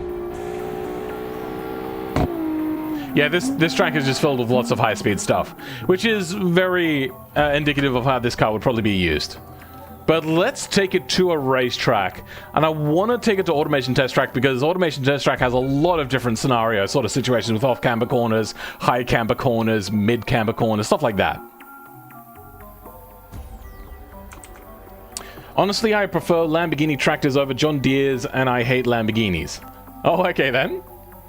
Then you would like one of those videos that I made recently. That was fun, even if it was, like, incredibly tip-happy. But I love the ability to be able to, like, two-wheel that thing. That is so unrealistic, but I love it. I'm a fan of class tractors, especially... I don't know what class tractors are. I don't actually know much about tractors, if I'm going to be honest. I just know, like, little tidbits of information here and there. Oh, my goodness. That is a big, beefy boy.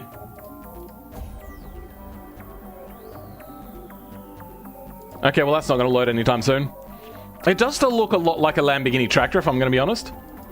There's a big tractor. The tires look fake. How do they manage that? How do they manage making the tires looking fake? That is weird. That actually looks like really what the tires actually are. That is very surreal to look at. Google says that Textron owns Polaris. Oh, okay then. Lamborghini tractors are just rebranded dudes. Fire tractors? If I'm right. Oh, okay then. A great fun that where... What? Are you having a stroke? Is that a thing that's happening? Are you alright? Need me to call an ambulance? I think the originals weren't. Are you talking about the John Deere owning thing? Anyway, let's give this a try. Okay, so it is a DCT, I believe. Where's my mouse? There it is. Okay, that was weird. Couldn't find it for the longest time. I have no clutch control, which is unfortunate. I do like the ability to use a clutch, but I suppose, why not? Ooh. Lots of understeer. It's not actually slow.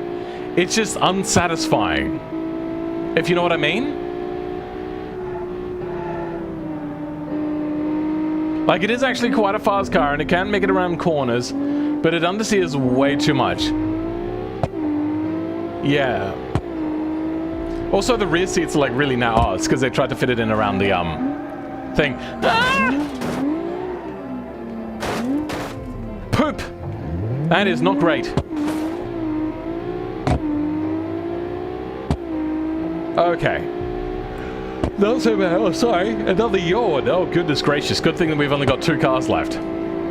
Let's see how it does around Slingshot. If it can't do 220... Oh, it's got a big wing, like 240. I'm gonna be disappointed.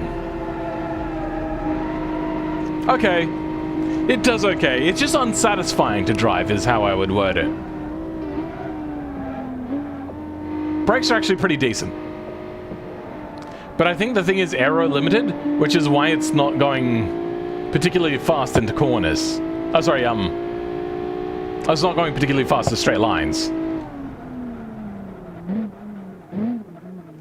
Yeah, there is a lot of air on here. But yeah, it's unsatisfyingly understeery. Does it have any front aero? Not by the looks of it. Let's have a look on the inside to make sure they're not hiding any wings. Yep, no. They've only got like lips and stuff on, which is not actually aero. So the higher speed this goes, that's why it started to understeer a lot more. And why it responded to braking whilst cornering. So, I'm assuming being a sports car, they probably want a full fill score, even if I don't think they're here. Maybe it was made on a keyboard, which explains the understeer to make it drivable on that. Fair enough, okay then. And the dude got so angry that he built a supercar for himself. What? Originally, Lamborghini was a tractor company. The reason it became a supercar company was the owner's Ferrari kept breaking down. I don't think that's entirely what it was, but I think what it was is he wanted a comfortable supercar. And I think Ferrari was like, no, you're stupid, or something like that, and they said no. I think that's actually what it was. And then they went ahead and just made their own car. And now Ferrari actually has a real competitor. You're back, Christian Shaman? Good, okay. The next Xerion has some interesting options like the saddleback. Okay, I'll have a look into that. Also, lip again, once again, not actually aero. Let's go and have a look at giving this thing a fill score. I don't want to be influenced, so we're going to make sure that this is all clear first. Styling. It's a bit rudimentary. It's not the worst thing in the world, though. There have been worse. I like it, but it's not the best looking in the world. It is a little bit rudimentary still. So we're going to give that like a 6 out of 10. Acceleration. What was the acceleration? It's about mid-pack. It's sporty, but it's not a supercar or anything like that. So it's going to get like a 7 maybe? About a 7. Handling, it's not great. It's not terrible. For a road car, it's pretty decent. But it looks like it should handle a lot better, and it's just unsatisfying. Fun factor, it's actually very unsatisfying, so we're going to go like a 5 on that one, but still the power at least will be there for like accelerating away from a traffic light or whatever. Cool factor, I'm assuming being all-wheel drive, it's going to be more like a Volkswagen Audi group sort of thing, maybe a Subaru, but by the looks of it, I mean, the BRZ is an all-wheel drive, so I'm going to say no to it being all-wheel drive. And the Volkswagen Audi group cars aren't very cool in my local area, so I'm going to give it like a 6. It's got a powerful engine, all-wheel drivey, but it's quite understeery. And that is going to make it out as like a really public thing. Oh, it's sporty, sure, and all that sort of stuff, but it's really understeery. What is the price of it? Spectre Sport. Ah, no price, so they're going to get doxed 10 points at the end. Trackability, like a 6. You can take it out to a track, but you're going to need to tune it first for like the suspension wise, so some modifications are required, but once that's done, it would be quite trackable. Features, let's have a look. We do have a screen, okay, and some dials, so it's really got decent features. What year is it? 2020. Features, it doesn't even have door cards, but we can't really blame them too much for that. The features will be like a 7, probably, I don't know, maybe an 8. It's really hard to tell. Comfort, a little bit soft, nice. Little bit of a sideward movement's not the most brutal car. Fairly good. Let's take it to Adam's Apex, where I expect it to fully understeer crazily. Yep. That is the sign of a bad car that they've tried to hide the fact that it's a bad handling car. Adam's Apex is like the litmus test. If you have a good car, it'll handle here. If you've made a car that you've hidden a lot of its faults, it won't handle well here. And a bad handling car won't handle well here. Adam's Apex is the litmus test that I always go by. Comfort, oops. Comfort will probably be somewhere like a 7. It is a sports car. It's not going to be the most comfortable car. Oh, you know what? No, it's got like really uncomfortable seats. Like it's only got the smallest amount of padding there. So the comfort is actually probably going to be more like a 4. Quality, I don't know. Hold on, what engine has it got? A V6 naturally aspirated engine. Pushing out that much power is probably going to be a little bit more hardcore, so it's probably not going to be the highest quality. Also, the dash looks very plasticky. So, if you want fill scores, this is the sort of stuff that you're going to be dealing with, by the way.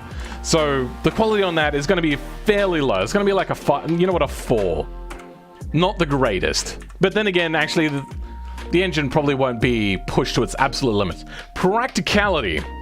It's going to be really hard to get into the back. It's going to be uncomfortable, like having to slide the seat forwards and then not being able to like keep your seat position, all that sort of stuff, because it doesn't have the like foldable seats and whatnot. I mean, it is a hatchback, but you don't have a lot of rear space. You do have rear legroom, even if the seat is sized incorrectly. Like a 6. Could be a lot better. Mostly those seats are the problem. Value. This is going to get a 0. Ongoing costs, I don't know. On an engine like that, it's probably not going to be great. Also, I'm assuming fuel economy for an engine pushed so hard is not going to be particularly great. JVM editing, none. Would I buy it? No. The je ne sais quoi factor has none of that. Realism. Okay. So the realism factor, it feels kind of realistic. So it might get like, hold on, what's the story on this? It's dangerous. Oh, sorry. It's designed to be fun, sporty, and daily driver.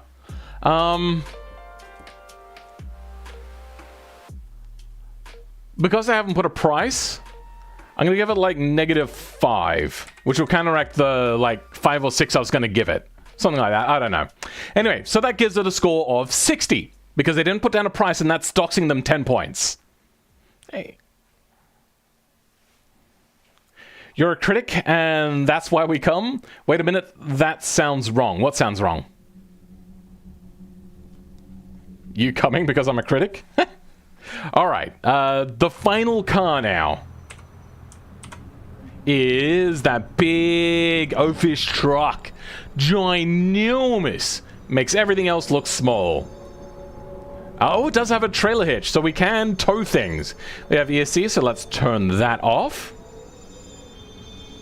Sorry, not saddleback. It's actually called a saddle track. I don't know what a saddle track is. You haven't explained the issue.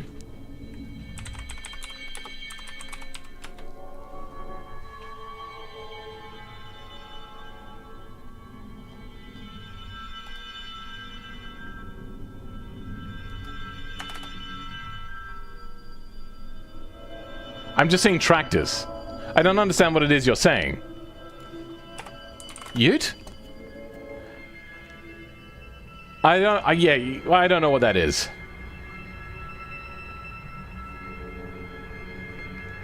I don't know what a saddleback is. Can my kit car fit in the bed? No, I don't think it would. Welcome, FW Stance. You've made it in time for the last car. Class Zeron saddle... Okay, let's have a look at that. Wait, no, that's a tractor. I don't know what that means. Hold on, let's actually have a look. So you're saying that this thing is a tractor? And that's a feature? Yeah, I don't understand.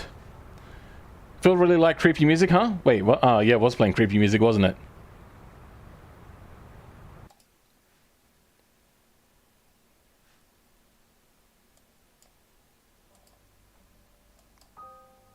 A little too slow. Little too dramatic. Oh, wait, hold on. Actually, no, that got kind of cool. Yeah, right. That's the sort of music you would hear in a modern advert. Talking about the style, the feeling, your family. This is the days of our lives. Or just this truck. Maybe in the XXL version, which is even larger? Maybe. No, look at the chat earlier for the context. Oh, okay then, cool. I still don't know what a saddleback is. Nobody has helped me out here. I have an XXL version. Like, if this was not a dual cab, or a crew cab, sorry, then yeah, you'd be able to fit that car in there easily. 16-liter V12 and monstrous truck tires. Oh dear God, I hope not. Whoa, man, this thing pulls. I would love to do a 0 to 100 test on this thing. This thing is really fast. It's got the really weird like rear windshield wiper that doesn't actually do anything. This thing does not have traction. In a straight line, yes, but that's it. Understeers chronically. Oh my God. There's understeering and then there's understeering, and this thing is chronic. Now we're going a little bit downhill, but that's fine. Let's go ahead and have a look. Timer. Performance timers. There we go. Okay. Handbrake. Nope, okay, that didn't work. Weird things are happening. A 4 second to 100. My God, and then it doesn't want to stop either. 3,000 kilos and it's doing that speed to 100? That feels unrealistic. Like, incredibly unrealistic. Is there actually a truck that'll do 0 to 100 in that speed in like 3 tons? I don't think so. Let's do a bit of a clutch jump, see if we can go faster. Nope, it doesn't want a clutch jump. That time it was 5.89 seconds. It's made for off-road, it has off-road tires. Oh, okay then. Still even, an off-road car would be able to handle decently on-road. 3.98! Now, I know we're going a little bit downhill. I know here, it's not so bad. Slowing down is a lot worse. Those brakes are not great. So on flat surface. God damn. 3.87 seconds. That doesn't feel right. Chronic understeer. All right. Let's go ahead. I'm getting some lag with this car. That is weird. Let's go take it to this area where this car is apparently meant to be. We might turn diff locks on though. Good, good, good. And how does it break on not bitumen, on dirt? No, still understeers on dirt as well. But then power oversteers, which I'd expect with this amount of power and torque. It understeers way too much. Hold on, what happens if I... Oops. There we go. Does that help at all? A little bit? It does a little bit. It still naturally wants to understeer, and I have to, like, fix that with copious amounts of lead-footedness. Ah! And the suspension is not really designed for being off-road. So your springs are too stiff. If you're doing off-road stuff, what you want is stiffer shocks, softer springs, is generally what we've found with these tunes. Haha, okay. Oh my god, this thing is so hard to drive without all-wheel drive. But with all-wheel drive, it becomes hot garbage. I wonder if I unlock the front diff, that like gives me a best of both worlds. Because, diff locks induce understeer. The suspension is garbage. Yeah, it's made for off-road. It has off-road tires. Yeah, it's just insanely heavy.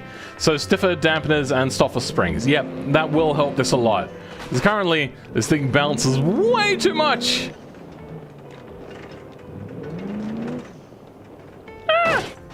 And I think it was, you said you wanted a full fill score, so I will do that, but it's not going to score particularly well in the handling section, at least. Okay, yeah, that helps a little bit to turn off the front diff locks. But it still chronically understeers. Oh my god. Nobody has answered my question about, like, the 3-ton, 4 seconds to 100 sort of thing. Doesn't seem right.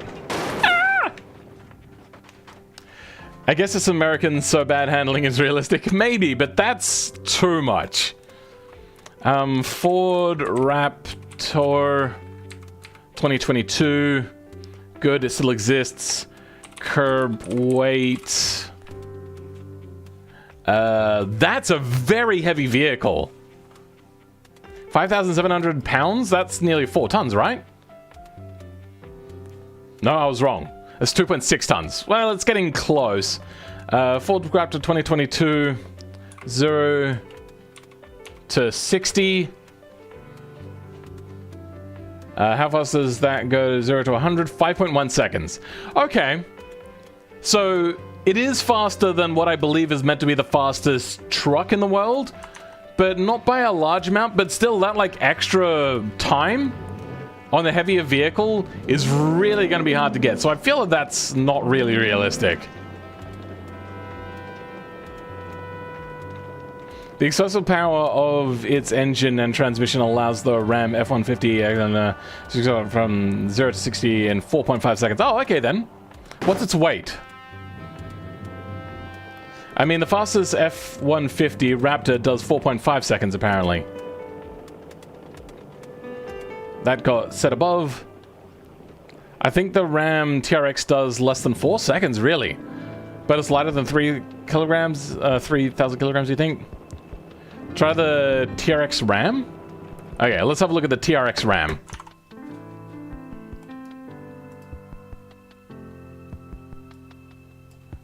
TRX Ram. How fast is that? 0 to 60, 4.5 seconds, so it is slower. Because this did it in like 3.8 seconds, which is supercar territory, no matter which way you cut it.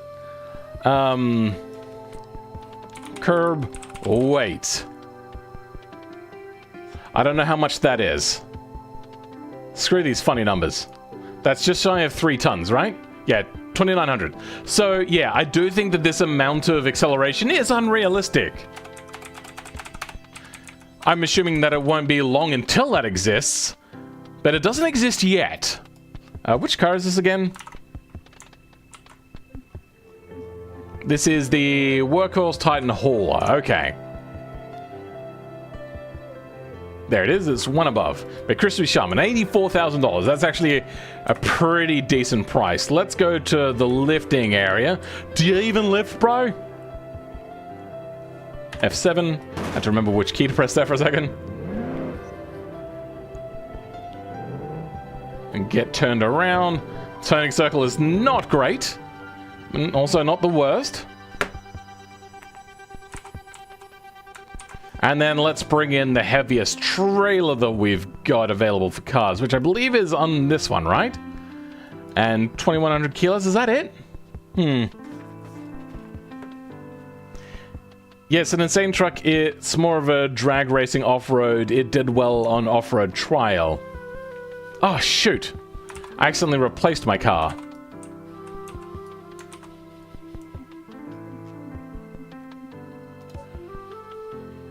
Spawn you. Okay. Welcome to somebody that doesn't have a name. Let's go ahead and link these up. It's unfortunately a little bit high. Oh! Nah! Fuck automatics. There we go. Okay. Traction control off. Watch this thing launch itself. Because with the amount of torque it has. Are we going to get air? Please get air. Yes, we got air! Okay, that's pretty cool. That I like. Oh! I think the trailer is slightly detached. No, we broke the node. Yep. We broke the towing node. That was weird.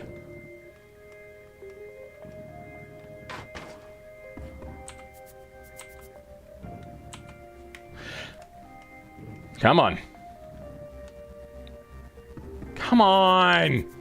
All right, fine. There we go. Can we try semi-trailers with wheel dolly? No, they have to have the right name for the hitch attachment in the code. Welcome V82. You guys have come right for the end. Bluetooth trailer. A little bit. Yeah, let's line this up. And now, did it break again? It broke again. That one? Yep. Come on, go ahead, attach. You can do it. I know you can. All right, fine. You can't, apparently. There we go. Let's see how much air we can get. Okay, that's good enough. Get it up to speed, and how much air do we get? Nice. That's a screen grab if I've ever seen one.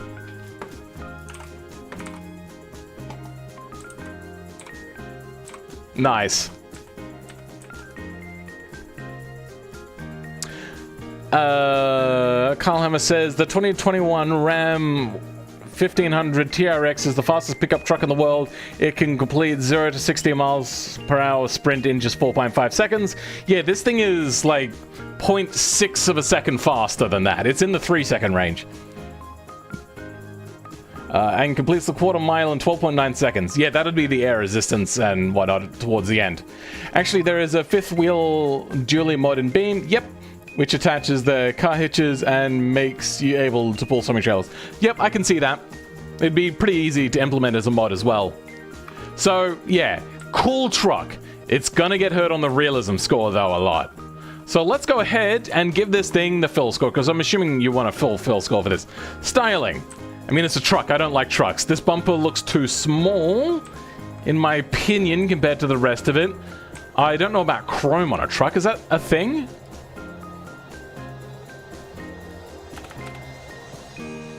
Images.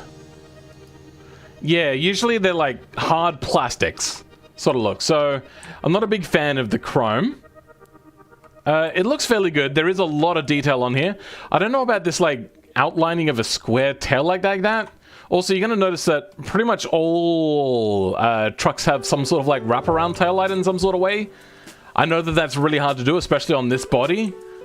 But I feel like you could have done something maybe. I don't know. I would have used cutaways or something to at least do something here. That vent looks a bit weird. Doesn't fit the rest of the styling. Really at all. Everything else is like chunky and like squared off. And that's like weirdly rounded off at an angle. That's particularly peculiar. Shiny interior. Ugh! Very shiny interior. Oh my god. I do like the arches though, even if they're not 100%, but still. Which attaches to the car hitches and makes you able to pull semi-trailers. So I made the fastest truck, okay. Alright, yeah, so styling. I think I'm going to give that like a 6, because I just don't like SUVs, but then again, that's me. Acceleration. A 9. It's not like a low 3-second car like a supercar, but it's really freaking up there. Handling. 0. Fun factor. 0. Cool factor. 10. Like, even if you don't like SUVs, you have to say it's cool that this thing can accelerate like a supercar. Like the old, turbo, truck from America from the 90s. Like that thing, whatever that was. Was it the lightning storm? Can't remember. It was something to do with lightning or thunder or something. Trackability, 0. Features, let's have a look. I did see some rear-mounted, yes, good. We got those things. We got some trays down here. We got like full seats and everything. Air conditioning controls for the rear. Okay, that's actually pretty cool. Big dash stuff. We got like a 5.5-inch floppy drive. Okay, sure. That's a feature. Radio, everything else. Yeah, I'm gonna just say that this thing... They've even put a handle on here for the glove box with a lock, so interesting. Features. That's gonna get probably like a full 10. I'm assuming it's also got like independent heat controls for the seats. That's probably cool. Comfort for this thing, probably fairly high, but it's still gonna be a little bit hair-raising every time you go into a corner and realize you're understeering. Quality. I mean, it's American. So it's not going to be too high, even if it is 84,000. So quality is going to be probably somewhere around like a 7 or an 8. You know what? I'm assuming that this engine is going to be really hard to work on, and it's going to be like very braking kind of happiness. I'm not sure what the word there would be. Practicality. I mean, it is 5 seats, and it is ute, even if the ute tray is way too small to really fit anything in it, and it has a tow bar, so it's not unpractical, and it'd also be incredibly hard to park. So practicality is going to be somewhere like a 7. It's pretty good, but there are some major drawbacks. GMC Cyclone, that's probably the one, because I know that there's another one that had like a similar name, but that was a V8 that more people bought, even though it was slower. Value. With that amount of price, it's not good value, but you are getting one of the fastest accelerating cars in the world. So I'm going to go ahead and give that like a 7. No, an 8. But then again, you're going to be stuck with a car that understeers a lot. Ongoing costs. I'm assuming it's not great on fuel and everything else. It's going to wear out everything very quickly. So ongoing costs for this are going to be like a 5. I mean, it's American, so it's going to be cheap, but you're going to have to like fork out a lot of money on what is probably a custom engine. Well, like, not custom engine. I mean, like a lower production run engine.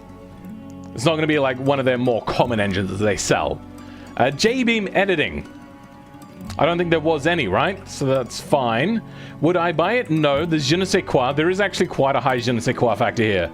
It's like 8. It feels imposing with its size and its acceleration, but then the realism is going to be 0. But with so many blank scores on the board, you still got a 77, which is really high, and I think is 3 points off of like midpoint. So pretty well done. Is that the Typhoon? I really don't remember these things, man. They're American vehicles that we never saw here, and I never had an attachment to. I watched one Donut Media video, and that was it. That, and also I watched a thing on Top Gear about it once. It came up on YouTube for me. Ford F-150 SVT Lightning, okay. It has working gauges. Oh, it does? Oh, okay.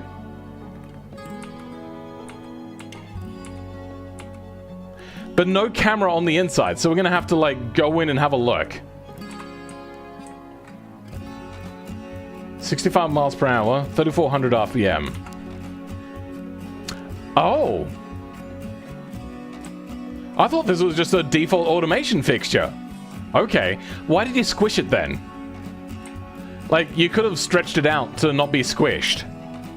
And 5691.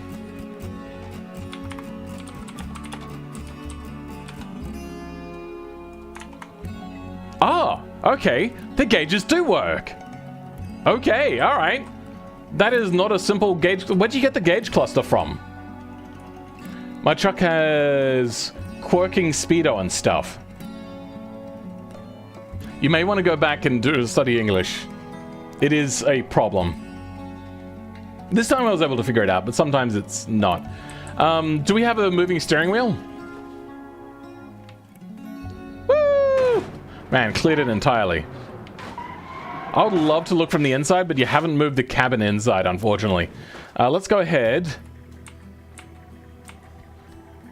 Nope, that's hood driver. Hold on, which one is relative? There we go, okay.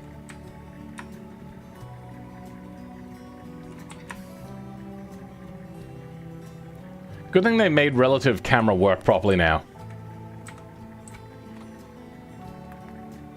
Damn it, now that moves it back into place. That sucks.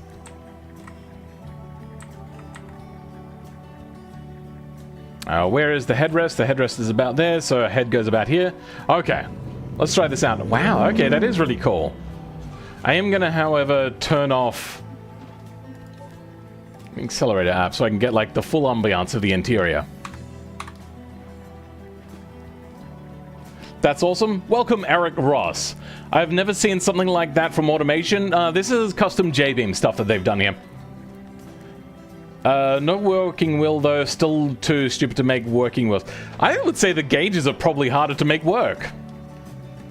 Just Ollie, welcome. You've made it for the last car. Infinity made a program that automatically adds those default digital BeamNG gauge clusters automation cars. Oh, okay then. So, a little bit of J-beam editing then. That's cool, though. Ah! The trailer is hurting. Let's get rid of the trailer for now. And reset. Oh, the mirrors are working. Cool. Alright, that's pretty good. Yeah, use that mod? Oh, okay. So how much work did you have to do to put it in? Did you have to do any J-beam editing, or did you just drag and drop something in? Did you have to, like, position it and everything custom-wise, or what? I did notice that a lot of people have been doing this recently. Woohoo, I finished the post, just gotta check my spelling and grammar. From first person, this is actually easier to control, because you can feel how wallowy it is properly. I need an answer on my things to know what J-beam score to give you, because I don't actually know much about this mod. I've noticed that there've been a bunch of these things popping up all over the place. Woo, oversteer. But that was because brakes are unbalanced.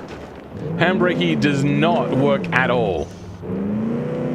I had to use a program and drag main J-beam into car. I don't know what the program means, so we'll just go with. And it edits its actually? I don't know what that means. Anyway, so J-beam editing, what, like a 3? Because it's one thing. Alright, that gives you a score of 80. That's pretty good. Realism. I actually didn't give it a realism score, did I? A lot of it is realistic, except for the fact that the acceleration is just off the charts for the vehicle of this sort. So it's going to be like a 4 out of 10. It's going to hurt the fact. So 84 score is your entire score. My poster's kind of done like an old school British advert, though not entirely. Oh, you mean your post on Reddit, where we go to check out these cars. Okay, yeah, fair enough. So, that is the end of the stream, actually. That was the last car. And what was my highlight? I mean, that acceleration was kind of a highlight, but I don't know if it was the highlight of the stream. I kind of feel like this was the highlight of the stream, this car. Even if it is, like, really shit. Still decent to sell, 84, still amazing. It is actually a really good score. Especially for a car I don't like, because it's an SUV or, like, American truck. So, we're just winding out the stream now. With this fun little car. Alright, well, chat's kind of died. So let's just start going through it and saying goodbye to everyone. So, thank you, Blood, for hanging around. Thank you, Crispy Shaman, for your cars and for hanging around. Thank you, Just Ollie, for popping around, even if it was at the end. Eric Ross and Space Warrior for being here back and forth for the longest time. Crownless as well, thank you for coming by. Time to crack all those fingers now? What? I'm confused. Next car will score lots worse. Oh dear. Okay. Thank you to FW Stance, even if you popped by towards the end. Aussie Man Diarcy. Okay then. Thank you for coming by and welcome. John Kyle Hammer. Sorry, I'm just gonna call you Kyle Hammer. I messed that up. Who else we got in here? V82, welcome for... I'm not going to go with the rest of your name, it's just too complicated. No Name, thank you for stopping by, even if it was for a short time. Where Vixen, thank you for hanging around for the longest time. Lots of stuff by Crispy Shaman here. Thanks, Crispy Shaman, for keeping the chat moving. Lee Perez? Praise? Thank you for coming by. And I think that's enough. We're seeing a lot of the things. Now, I did also see Jumbo Jacob. That name sticks out to me. Don't think the pictures work. That may be my internet. I don't know. Broken Ursa is still here. Thank you, Broken Ursa, for coming by and for your car. So, I know you're still here, Crispy Shaman. Thank you, everyone, for coming by. Very, very much appreciated. Oh, Flame Z, welcome. Currently making another drag car.